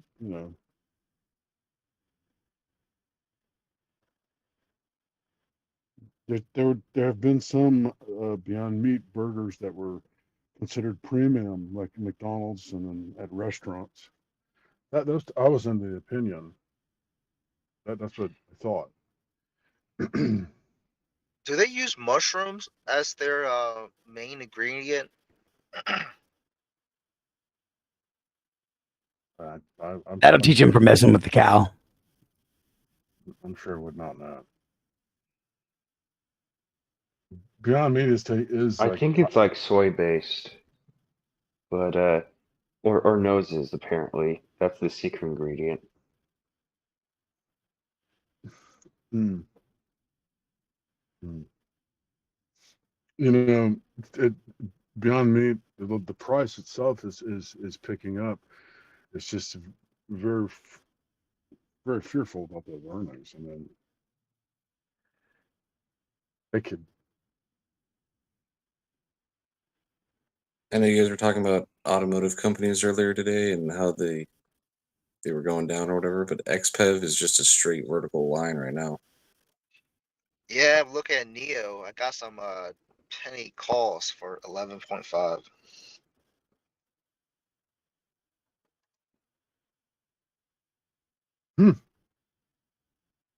Yeah, wait, opinion. Don't tell them to sell yet. I wanted to hit like at least 40, 1140 so I can sell my position. Just give it like another 10 minutes, okay?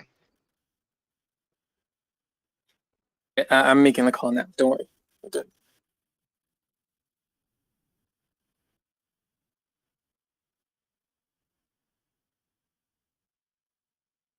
I like Neo, but XPEV basically is the same chart. It's just more volatile, so I play that. Blue Star likes Teledar paper.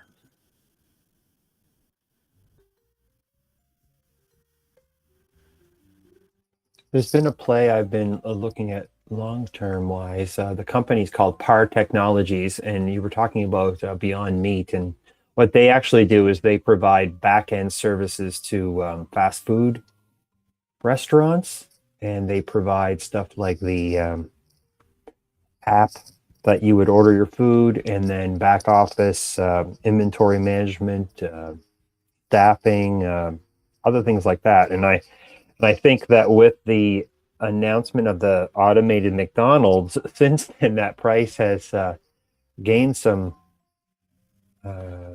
strength.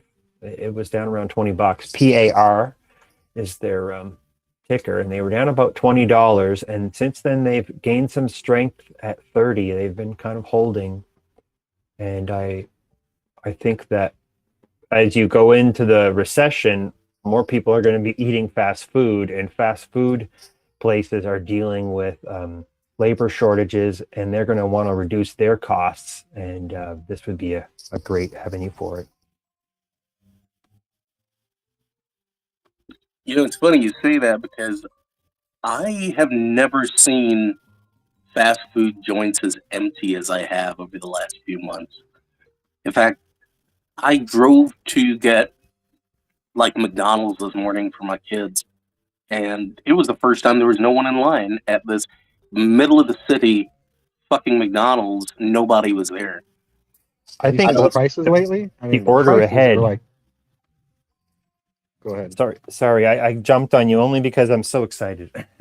But a lot of like ordering your food through the app reduces a lot of traffic going into the store. People are driving up and they get their order, it's already prepaid and so on, and that's kind of what this company is doing. I was kind of wondering how much of that was due to automation or technology on that crowd control. I had 9 cars in front of me when I was getting my breakfast this morning from McDonald's.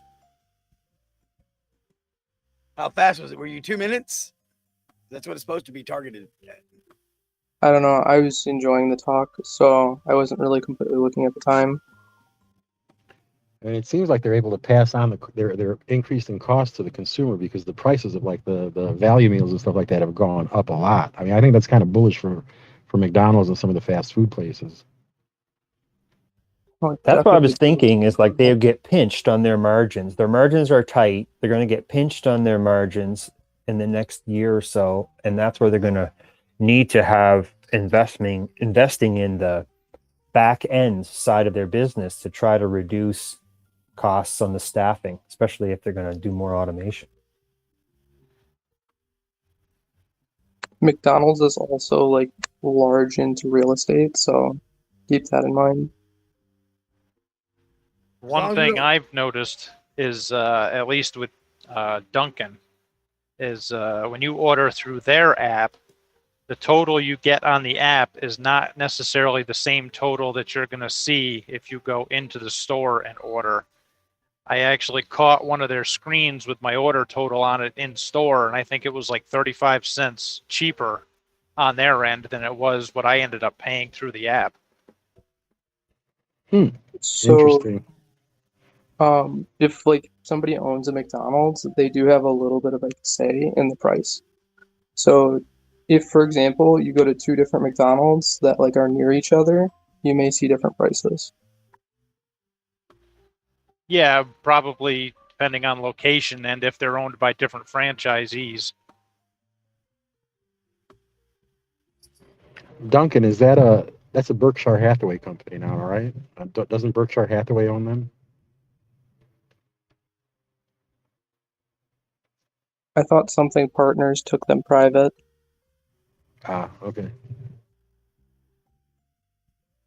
This company, one of their main customers is McDonald's, but they've got almost every chain. I mean, McDonald's, Dairy Queen, what is the other company?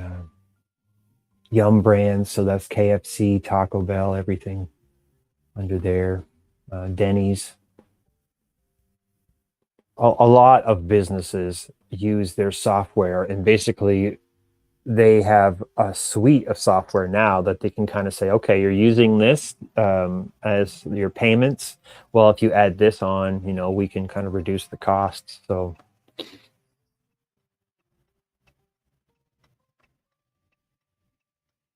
mean, the demand for app service like that is has definitely gone up a lot. I mean, me personally, I'd rather order ahead, go in, grab my food, and leave than either wait in line or try to explain to somebody in the store, I want it this way and this way.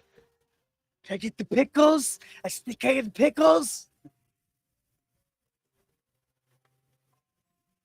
yeah, I I know can this was imagine asked. there won't be anybody at the restaurant anymore. You just go in there and order number 4, it comes out in a box, comes out of the hole, I know this was asked before, but I was driving, so I couldn't write it down. But that mining concern that has the mining rights but isn't mining, can I have that? Can I have that ticker symbol again? It was that covered Northern call play. NAK, Northern Dynasty. right? Yeah. NAK. Okay. Thank you very much. Hey, so I do have a buddy that still works in the that works in the health department's restaurant division in Delaware. I do not I can't speak for any other jurisdictions, but the footprints for retail food has changed drastically. It's mostly either mobile units or takeout mostly. They have reduced the number of seating, and sit down dining has slowly diminishing over the years. And this is pre-pandemic.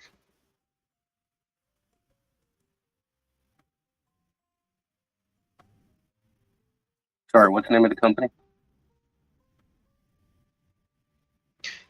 No, this is just like a overall information for the trend for dining, retail dining.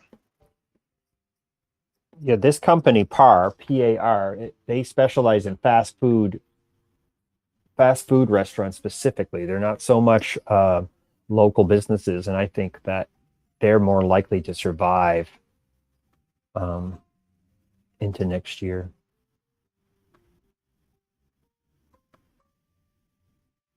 Yeah, what do the food trucks use? If you wanted to be bullish on the food truck transactions, do they all use like PayPal? What's the? There's a couple of competitors in the industry. There's a company called Toast, TOST, and they kind of offer similar products to PAR, but they focus mainly on small businesses, small restaurants.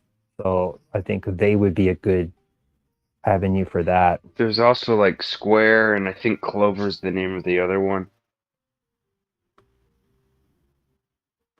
Those other companies don't seem to have as much of a footprint in fast food, particularly. And that's why I like PAR, because their existing customer base. They were actually the first company that started to work with McDonald's on their order taking system. Basically, they were the company that partnered with McDonald's to develop their first order taking system, which then went on to go in all their restaurants around the world.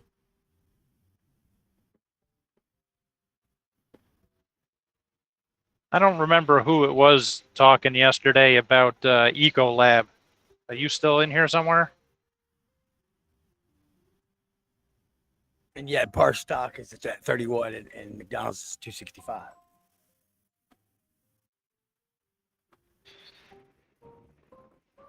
Hey, Rack, got a question about mining.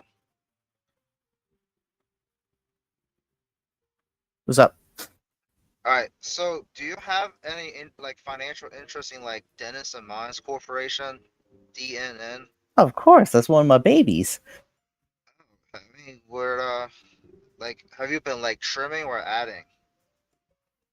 Right now, I'm just letting it be. If you want to play it, I don't know if it's still worth it.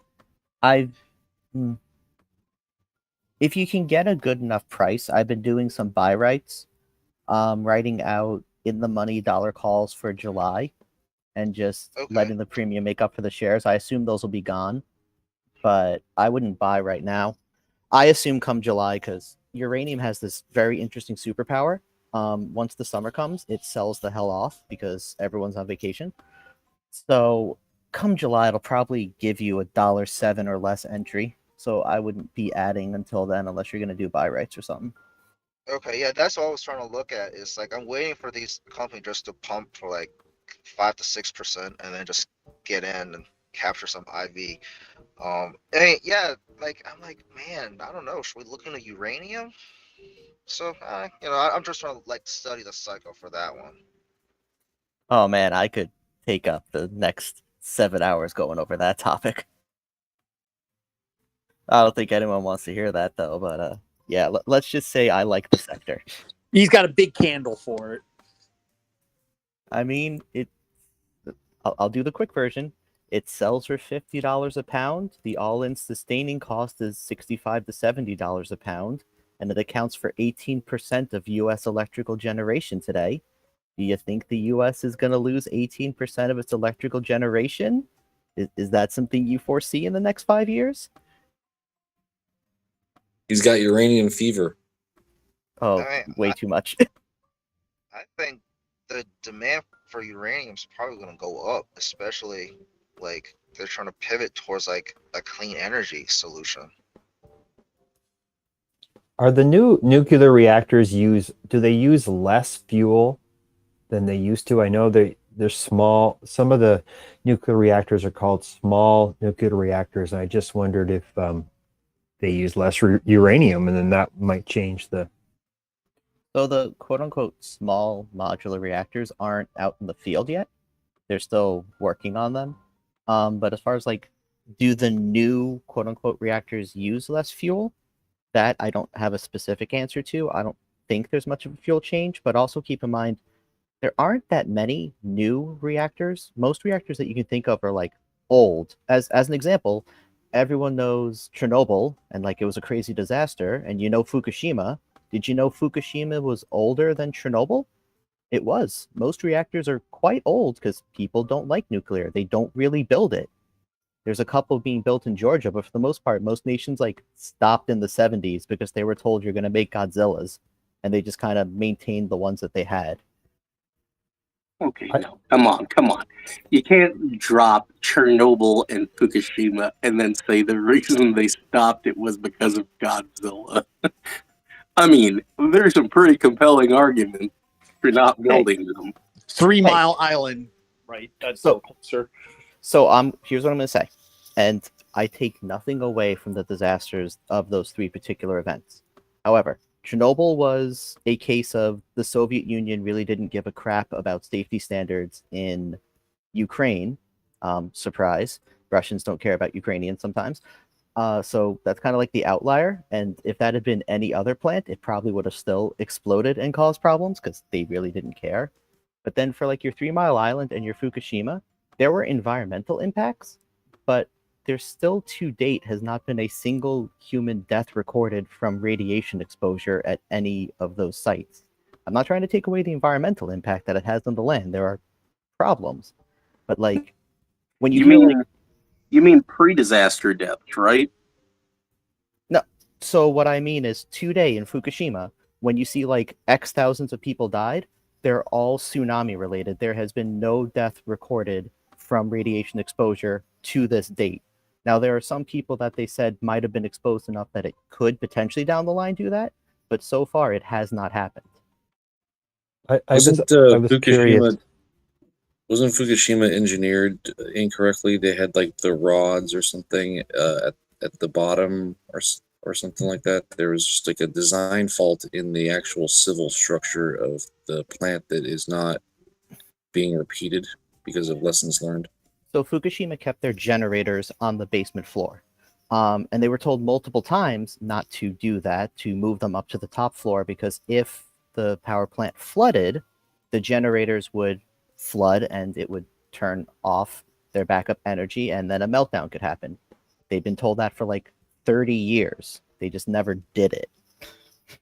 So that, but again, I'm not trying to like the take one with away the from fuel these rods. disasters. That was the Chernobyl issue. Was that they had a? I'm trying to think how they did it. The way they designed the reactor with the graphite rods could cause power surges, which would increase the pressure, which would increase the heat, which would increase the power. And so basically, under the right condition, you could literally accidentally blow up the reactor, which is kind of what they did.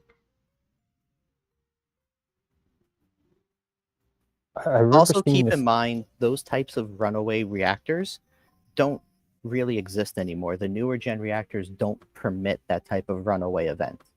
I can't get into like the super tech, but just understand like when these things happen, people learn and make adjustments. The prime example I like to use, after 9/11, everyone said, what if they fly a plane into a nuclear reactor? That'll kill us all. Well, now all nuclear reactors have a encasing around them capable of taking a full direct hit from a 757. They have literally crashed a 757 into these casings to test them. That's why when you heard about the reactor in Ukraine getting like bombed during the war and everyone was freaking out, nothing happened because those things are encased for such things. So jet fuel can't melt in casing. Got it. Not yet. Not yet. So you want us to trust that the government has a good system in place to prevent disasters, and then you look at something like I had heard one time the amount of dams in the U.S. that were almost deemed unsafe, and so I guess I kind of look at it like if the U.S. doesn't care if the dams that they have built in their country could break or be faulty, how much effort are they spending on nuclear reactors to protect us? You know what I mean? I guess they kind of say if they don't care about people dying during COVID, hurricanes, dams It's not breaking. caring. It's acceptable. It's acceptable risk. It's not caring. It's acceptable risk. So understand nuclear. So just to clarify, understand nuclear reactors are put under extreme scrutiny because there's always that fear of radiation, to the point where, just like as a fun example, if the White House tried to register itself as a nuclear power plant, they would be denied a permit because the granite on the building emits too much radiation. They're incredibly strict about what they allow them to do. Okay, well, that's good. I'm glad that they are. I just wonder, you think that that's going to become more strict, or is that going to become loosened like everything else? Like you basically had a president in office that was a criminal, and that was totally fine for 4 years. So if they could adjust the nuclear, and even now with the doomsday clock set at like 1 second to destruction, we don't really care too much about nuclear, the nuclear danger now from a warfare perspective. Let's not get too deep in the political weeds. Yeah, and the doomsday clock is only 100 seconds away. It's not 1 second away.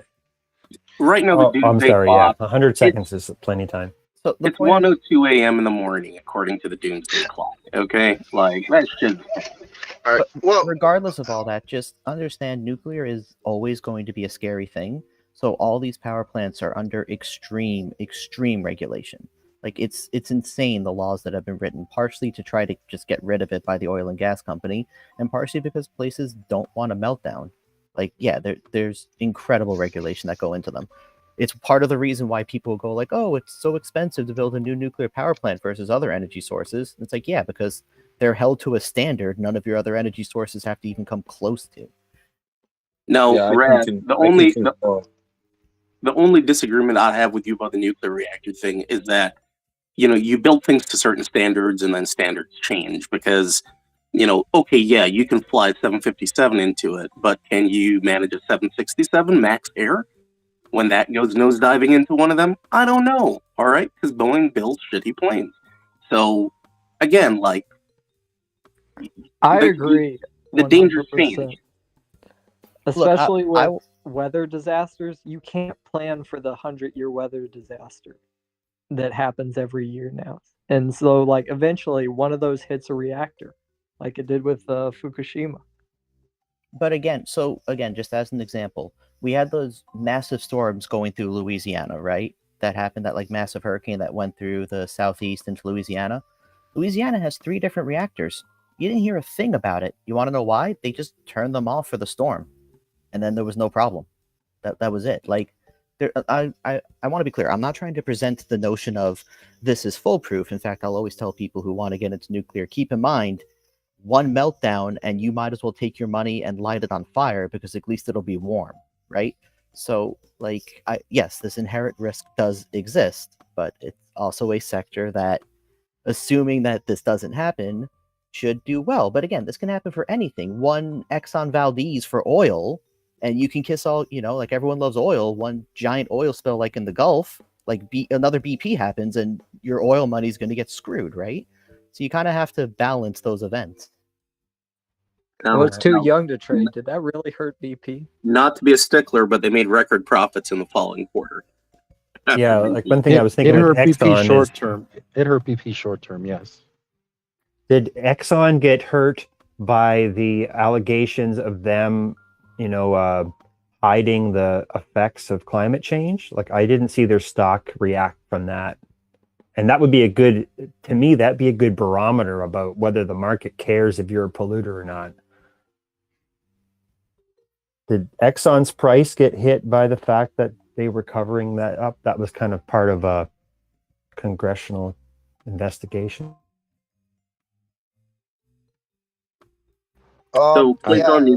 I either didn't hear about that or I forgot about it already. But so that's kind of why I look at it blip. like, if you think of green stocks, like nobody's investing in them on the larger scale, like from the bank's perspective. They don't really care about pollution in the market. They don't care when, the pipelines get blown up or, it's really not something that the market says, hey, you're hurting people, let's not do this. Like Exxon stock didn't react at all to that. So the market doesn't care.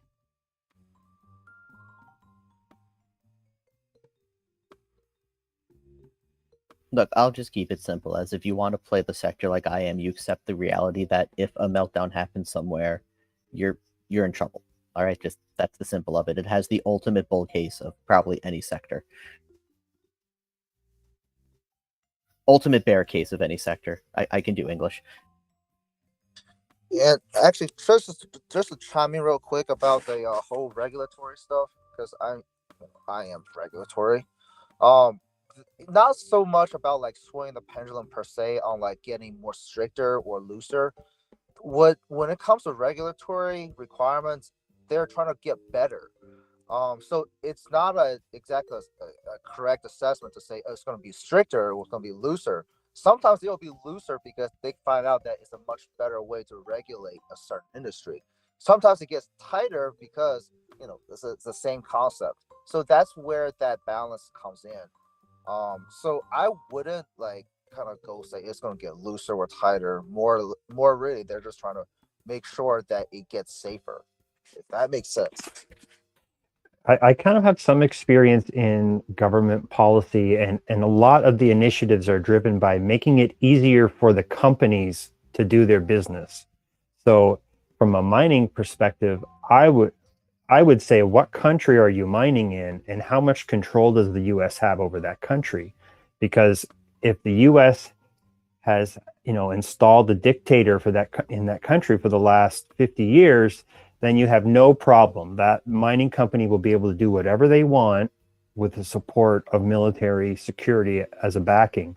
But if they're doing mining in like North America or another country that is a little bit more aware, politically resistant, that would be my concern. Like, you've seen what they're trying to do. Any kind of pipelines or whatever have a lot of problems with people. Now, either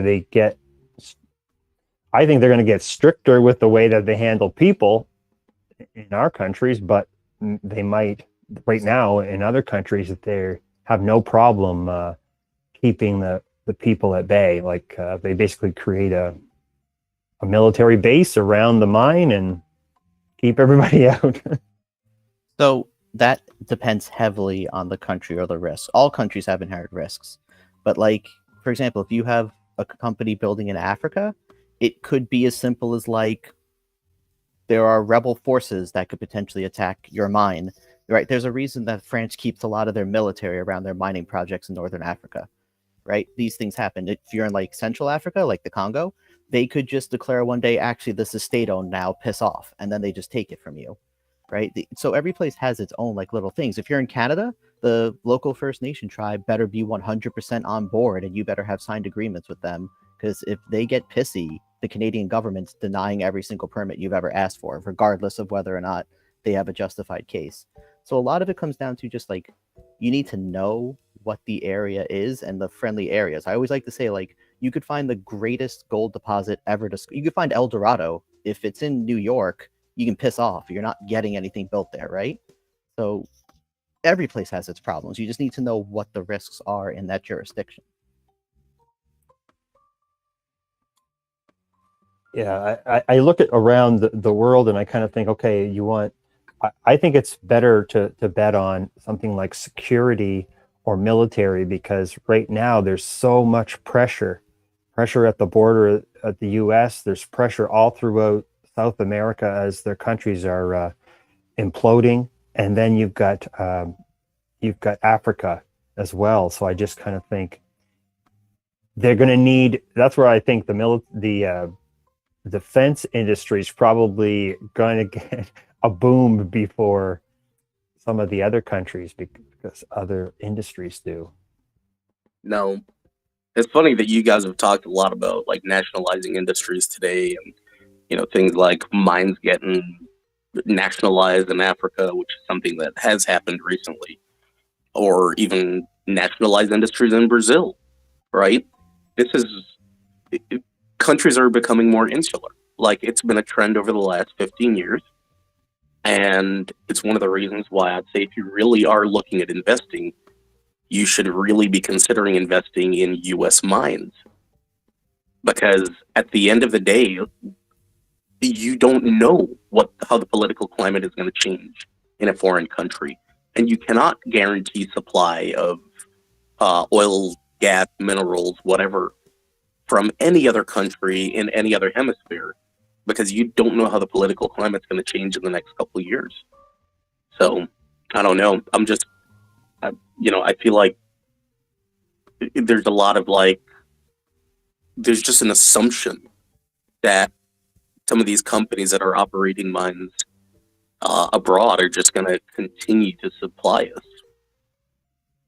But wouldn't those if you compare them profit margin wise, those industries in other parts of the world, they must have a better profit margin. They don't have to have all the regulations. Again, it depends on the country. If you're gonna play mining company, I can't believe there's actually a mining company discussion going on at Wall Street Bets. This is amazing. Just know the specific area you're interested in. Like for me, I know the U.S. and Canada. So like I know if somebody has a project in Wyoming, I'm pretty confident. Wyoming's super mining friendly. They actually even have it set up where they don't necessarily need federal approval. Wyoming, the state, can just approve things. That's like a very Wyoming specific thing that they let themselves do. Whereas like California, not happening, right? So just know like a couple areas. So if you want to do like African mining, that's fine. Go like learn about what the challenges are in Nambia, and you can probably make more money there if it works out. But I just tell people like just focus on one or two places, because you're not going to know the rules of the world, right? If you want to do Australia, fine. Focus on Western Australia because that's where the mining is. Just know your spots. Speaking of which, Sibanye-Stillwater out of South Africa, solid mining company to look into. I would like to chime in and add my 2 cents. I'm writing down still water, like the water is not moving. Still water. My 2 cents adding that I'd like to add is Africa is the big juicy meatball in the room. Even though that politically, it has its history, and a lot of the governments there, are absolutely, you have to know what you're dealing with. But Africa has everything in excess. It has everything. There's not a mineral or a rock you Except can't political find. stability. Yeah, well. But that's on purpose. The political stability thing is on purpose, I think. Yeah, but guys, come on. Let's be honest. What has really happened in Africa in the last 10 years that hasn't happened on every other continent? So if Just you're name one thing that has actually happened on the continent of Africa that It's the hasn't happened. degree. Can't. It's like Can't. AIDS, but 10 times American AIDS. It's like COVID, but 10 times American Oh, COVID. I think it's just a Hold lot on. of anecdotal shit. But if you ever go to like one of the developed African nations like Ghana, it's basically just a U.S. city in So Africa. I can Like, say, and I'm not trying to dump on Africa. I think Africa's fine, but just as an example, what has happened in Africa that hasn't happened in the U.S. South Africa actually had problems where the riots were so bad, people were like bringing guns to the mines and like going through businesses and stuff, but also to like their electrical infrastructure and stuff. There was a huge problem for a couple weeks in South Africa. This isn't to say that like that doesn't necessarily exist in other places, but it's stuff that does happen. okay, Right? not to get too deep Sudan in. could have seemed fine 20 years ago, and now it's split, and South Sudan is its own separate thing going crazy, right? So it's just something to consider. I'm just saying though, what we didn't see BLM happen where businesses got broken into and shit too. Like it happens here. I think sometimes we just pretend like when it happens here, it's not like as big a deal, but like shit happens here. The same the same shit that happens everywhere is happening here. I get what you're saying, but again, things like Boko Haram forces at a large enough level to actually take on a small military force don't show up at Barrick Gold's mine in the U.S. You know, and again, I'm not saying that that's always going to Not happen, yet. but it's something to consider. Well, one of the there are a lot of South Africans in Atlanta, Caucasians, and they're South Africans, and I asked why. One time I just came out and asked them why am I meeting all of you guys here? What's up? Atlanta has everybody in it, anyways, but it's unusual.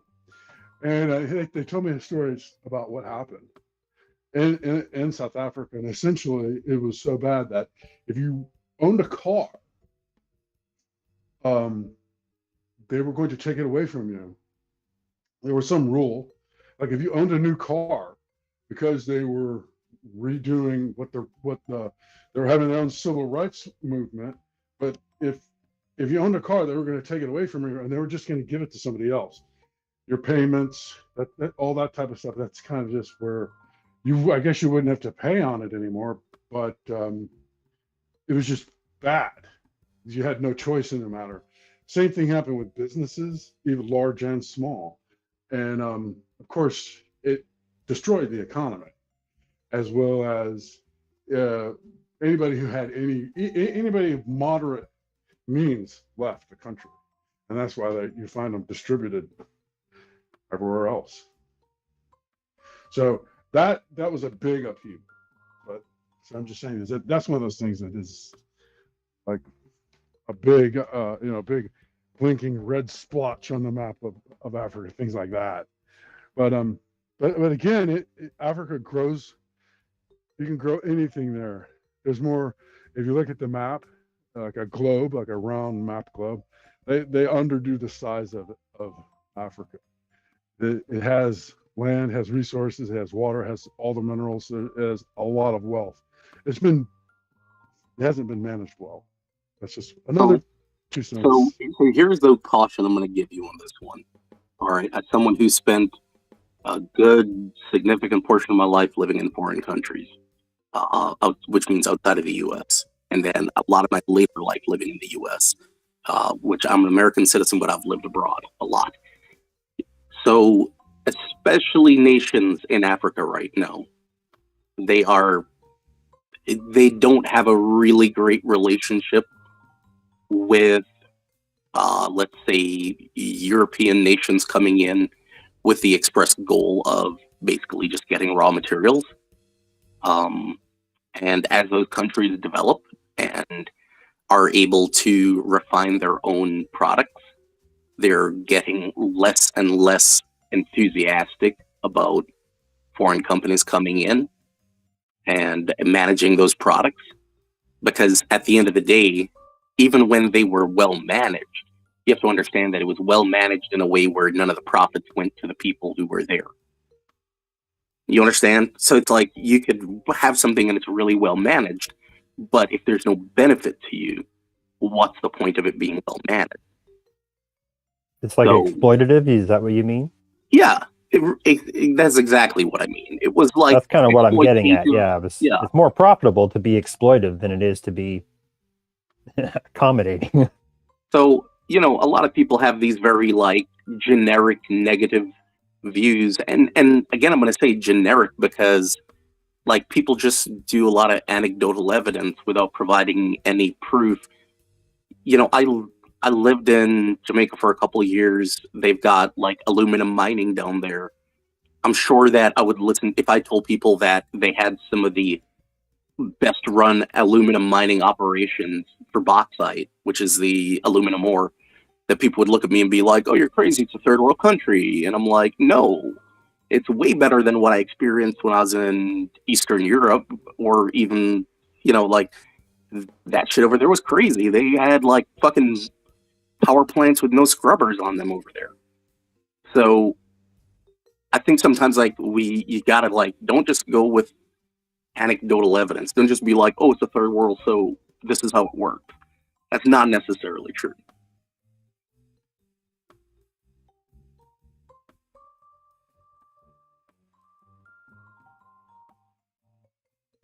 I think that from what I have heard, like Africa, a lot of countries are being proposed deals through China where their investment is a little bit more helping the country build something as opposed to the American investment, which has historically been, I remember one example, I think it was Shell, and they had said, well, we're going to have an oil mine here and we're going to build a bunch of schools. And then they didn't even have to build the schools. They just basically just said they did and they could move along. So I think there's probably, like you said, a lot of history of past exploitation by American companies. And now they have this competitor from China saying, okay, we have a counter offer for you that involves whatever becoming part of the Silk Road or whatever.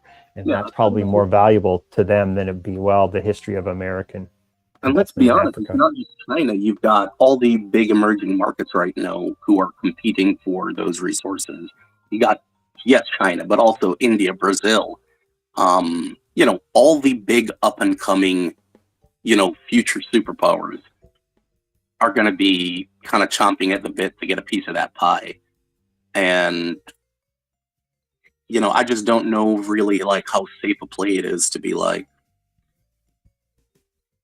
I think the political landscape is way more volatile than people think, especially if we're on the verge of like a worldwide recession, where I could easily see a lot of countries becoming very insular and basically being like, no foreign companies allowed inside.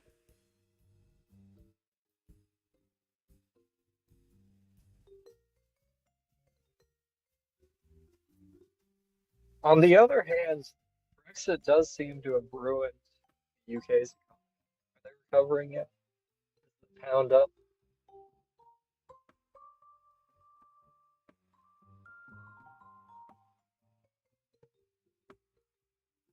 I don't really want to give an arrow up to that, but I agree with you. And I think that's kind of failed nationalism at its finest right there. It's kind of a warning. Maybe not be, you know, I think you're onto something there, Trash Panda. There are going to be times, probably not soon, but within the next decade, if you don't believe they haven't already started, where you have countries going after other countries for the resources, right? Yeah, and I mean the problem is that once you let people's companies in, they start saying things like, "Oh, we have an interest." So there's the Russian interest in this country, and a Chinese interest, and an American interest. When the truth of the matter is, no one else has any true interest as a nation in another sovereign nation. That's the whole point of sovereignty, that you don't have an interest in somebody else's country. Your interest is in your country. But once you start having dependency issues, so if we're dependent on a particular country to supply a particular need, then we're going to have to back that up militarily if somebody else tries to kind of either come in and take that, take over that country or take over that resource. So it's almost better for you as a country to not have a bunch of foreign companies operating inside your country so that you don't invite foreign influence.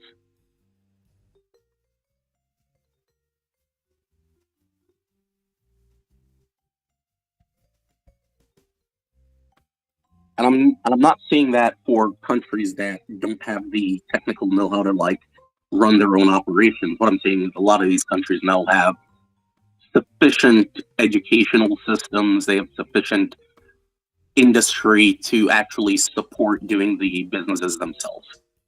So why would you invite a foreign country to do something when you could do it yourself?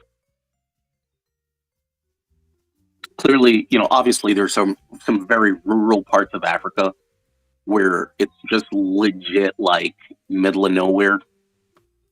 Same on every continent. You got some really rural parts where you usually need a company or conglomerate to come in and do whatever is going to get done because you just don't have the funds and the technical know-how to do it yourself.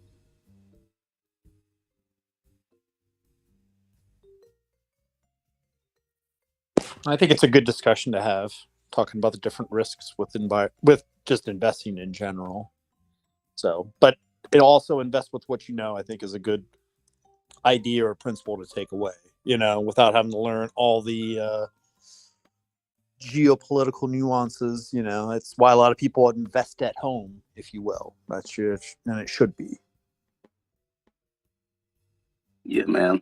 Invest in America. And on that note, Taiwan Semiconductor is up 2% for the day. I don't even own it. But they're involved in that Phoenix development. In fact, American dollars of some variety are tax money apparently. Are rolling out the red carpet to an extent for Taiwan Semiconductor to get some production capacity inside of the United States, out there over by Phoenix, where we were talking about that yesterday as far as the clean water. And Bill Gates.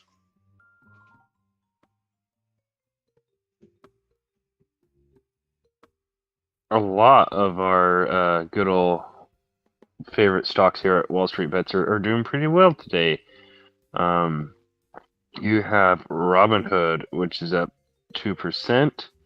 Meta's up 1.3%. Tesla's up 2.75% almost. GameStop's up 1.5%. AMC for some reason's up 1.8%. And let's see, that's about all the other ones that I feel like talking about that we talk about. Oh, Matt would be happy to know that Lucid is currently up 2.4%. But Apple is down a whopping 711% right now. I mean, with the gay agenda, where's Disney? Disney is currently up 1.125%. Now do the time and weather. The time is 11:08 Eastern. The weather varies by location.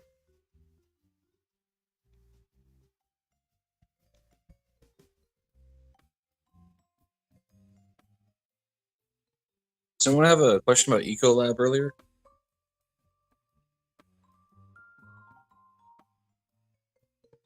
There was somebody asking earlier. I don't think you were speaking at the time, but they were asking for you.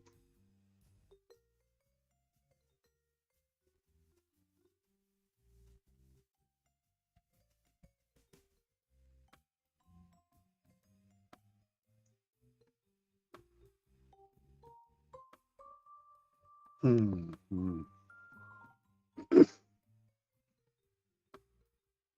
So I got to guess. Either everyone's looking at their portfolios, working in air quotes, or they've started playing video games like me. I'm the latter. I've been playing FIFA for the last like 20 minutes.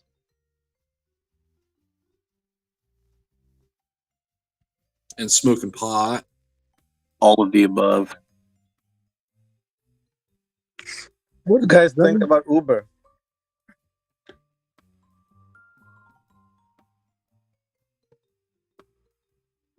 You have a thesis on it? Well, the way I've seen it is the pricing has gone up at Yeah, two the times. pricing's gone. They're more than taxis now. It's crazy. Yep, and must be doing pretty well. And they pretty much killed the taxi market, right? And even though the cab might be cheaper, an example being my last trip from the airport home typically is $43 in an Uber. I ended up paying $110 on an Uber. If I had gone and taken a yellow cab, it would have got me home in about $90, right? And so that made me think that if they have taken up the charges as much as they say and fuel prices is down, there is a significant amount there that could probably be hitting their bottom line. And all the controversies about, the sexual harassment and everything else, it's just been out of the news, right? I have a hunch, again, nothing financial on this reports that's very encouraging, but at the price they are, it seems like there may be a little bit of room here for it to pop. So you're In the saying that era, you think that the cabs are cheaper now? The yellow cabs, they are definitely at this point, at least based on my 3 rides I've taken in the last 2 weeks from Christmas up forward, going up to an airport which normally would cost me $20 in an Uber, the DCA airport, costed me close to $38. Pretty much doubled the fare. A yellow cab would have costed me probably $30, right? So comparison to the yellow cab, I'm already seeing a 15-20% increase in the Uber price in comparison, right? Well, after you undercut your competitors and run them out of business, you raise the price. Exactly. I think this is the tipping point for them where they realize that they are now the household name and where they're going to start increasing the price with little or no competition, because the only other option is Lyft, right? And with not enough yellow cab. You say that like Lyft isn't like a huge company though, and a serious threat. Well, the reason I say they are a serious threat. They are a threat, but I wouldn't call them a serious threat because the amount of drivers on Lyft, I'm not sure how often you guys use Lyft. I compare both apps, right? The wait times on Lyft is much greater than an Uber. And so if it's a cold day and you're out at the airport, you're not going to wait around for another 8 more minutes for a Lyft to show up. And you're not sure the Lyft will show up if you do a pre-booking for an early morning flight or something, right? I've had instances where the Lyft driver just canceled 10 minutes before my arrival time for them to pick me up. And you said that Lyft is more expensive?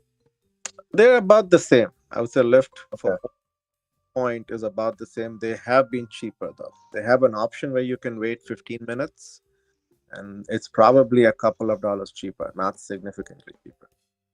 Well, the thing about Uber is they've expanded into jump bikes and scooters, so they have a more of a expanding market on transportation. I think Lyft has done the same. You have Lyft scooters in the DC area where you could get. They have, so like Lyft is going through a different philosophy where they have done that, but they've only done that in very select locations, whereas Uber has sort of just littered their trash across all walkable cities. Yep.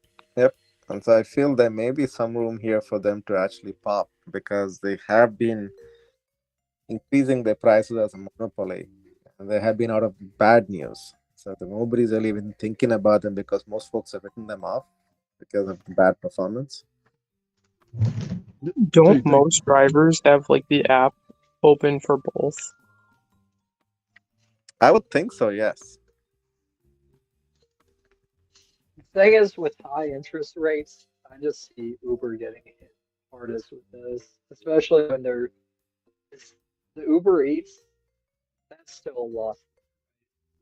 Yep. That shit's still too cheap. You know, can with Uber, can you pick your driver? Like, can you basically arrange it to say you're coming back in a week, but you know a particular driver and that's one you want? Can you go ahead and arrange it a week out? Not the same person. You can schedule a ride, but you can't get guaranteed the same person. That same person can pick you up, like they can be on the shift to be able to pick the order.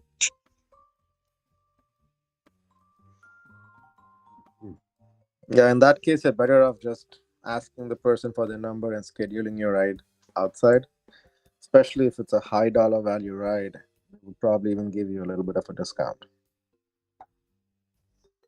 Yeah, or leave it, or even leave it out of the system. Uber. Yep. Cut Uber out completely. Exactly, because that 20-30% that they have to pay Uber, they kind of break that price up with you and give you maybe a 10% discount and keep the rest of the 20% that would otherwise go to Uber. So the fact that you guys are even discussing ways to get around paying Uber, and it kind of sounds like it's commonly known, makes me kind of bearish about Uber. Because clearly, people don't like paying whatever they're paying to them, and they're finding ways to avoid doing it. I think more so because the price was doubled, right? I think in the olden days where it was a little more friendlier. Yeah. I mean, if you live in a nice house and you got a beautiful girlfriend and you're in the DC airport and whatever, I mean, how many people do you want scoping you out? And so it's not so much about saving money and getting out of the system or going around the system as it is. I talked to this guy and I have a good feeling about him, and I have a personal driver, and I didn't even have to arrange it. Uber did.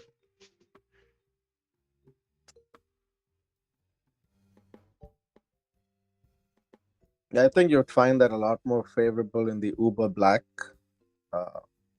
There you could probably get the driver for maybe $50 an hour, 2-hour minimums. And, if you have a good rapport with them, then they become your personal chauffeur whenever you need them for a couple of hours, be it even a city tour or a drive out to Baltimore.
Yeah, it says that Hertz is going to deliver 25,000 of its EV cars to Uber drivers in Europe. If you'd have mentioned that, that'd probably have been a little helpful. Thought they were out of business. No, I'm just kidding. But so are they like pivoting away from their original thesis of drive your own car to sort of like a more of a taxi service now?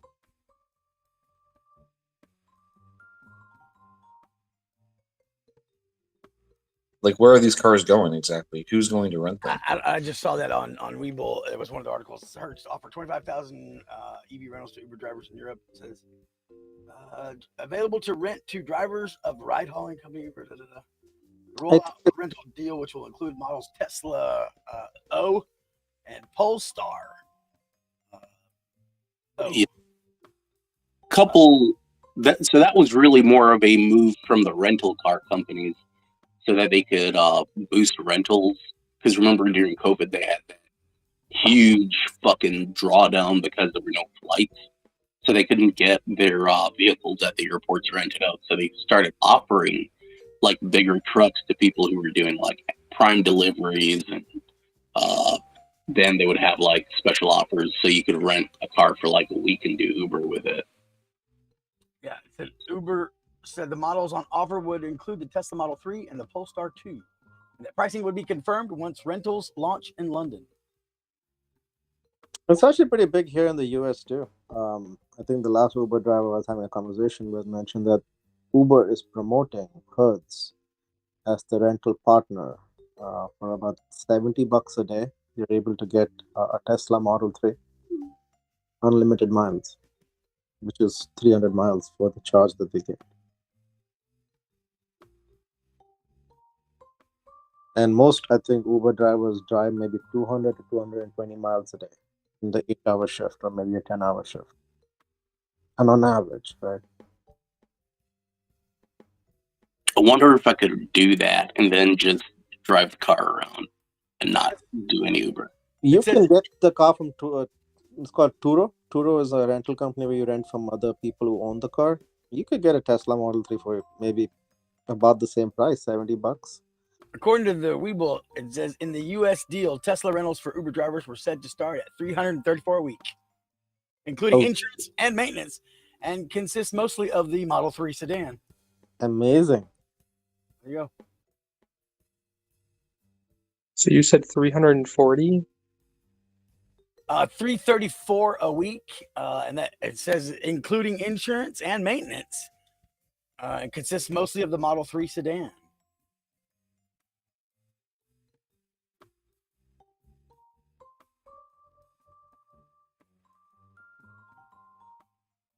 That's a great price.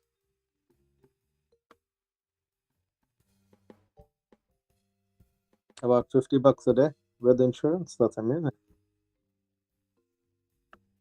It says the company said on Tuesday that to date, 50,000 U.S. Uber drivers have rented Tesla through the program, so far completing more than 24 million fully electric trips, covering more than 260 miles. 260 million, miles.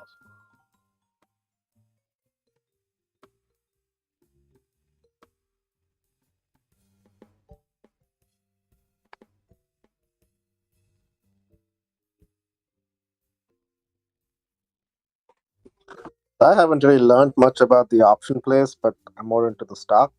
So I may just buy some here, hoping that in 6 months get a 10 or 15% pop, and I'll sell out then. Looks like you might want to check out Hertz too. Their strategies, according to them, is to build one of the world's largest EV rental fleets, and Uber's commitment to become a zero-emission platform in North America and Europe by 2030 is going to help that. I'm not much into that company because of the debt they own. They're nearly bankrupt last year or the year before last, and so not really looking to support those kind of businesses. Wait a minute, another bankrupt company? Wait a minute, we were just talking about that earlier in pre-market. It was like putting on the memes board. Maybe we add Hertz there.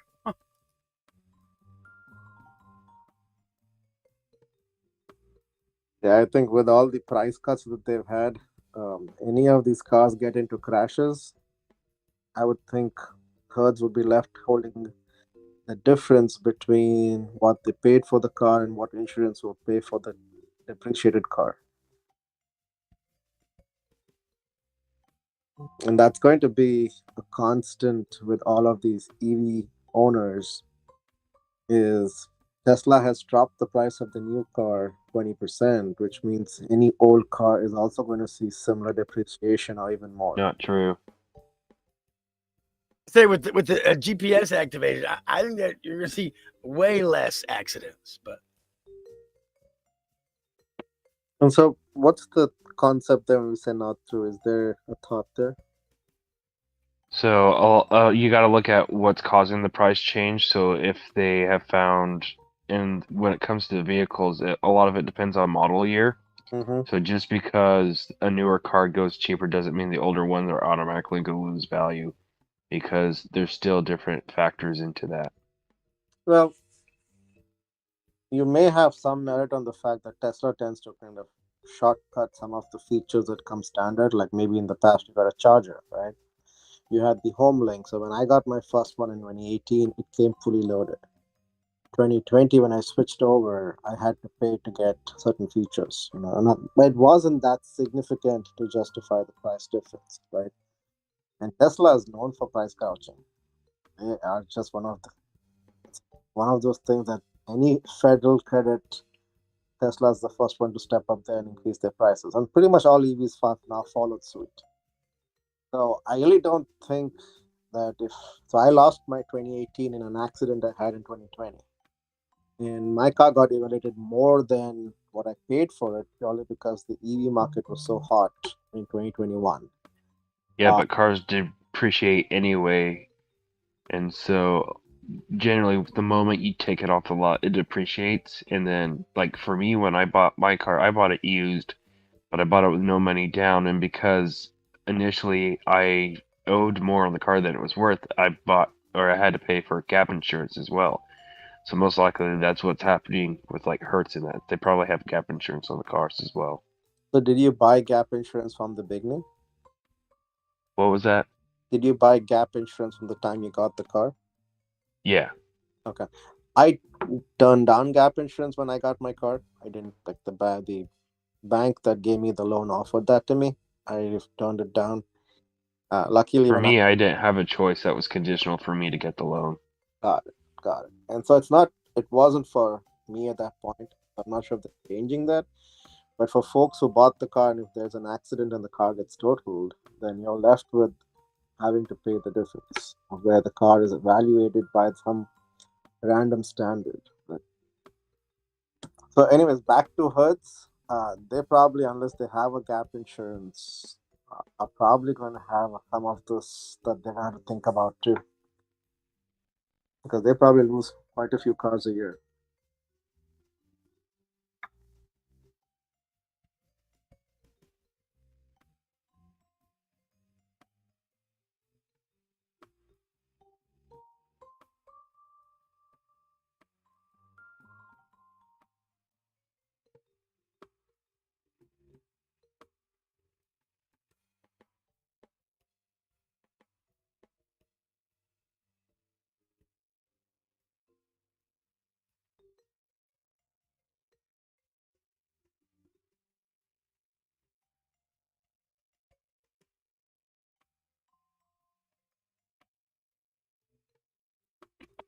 All right, guys, heading out. Have a good one.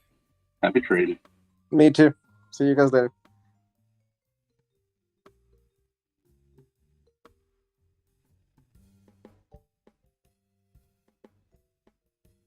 Yeah, I have a meeting I gotta get to, so I'll talk to you guys later.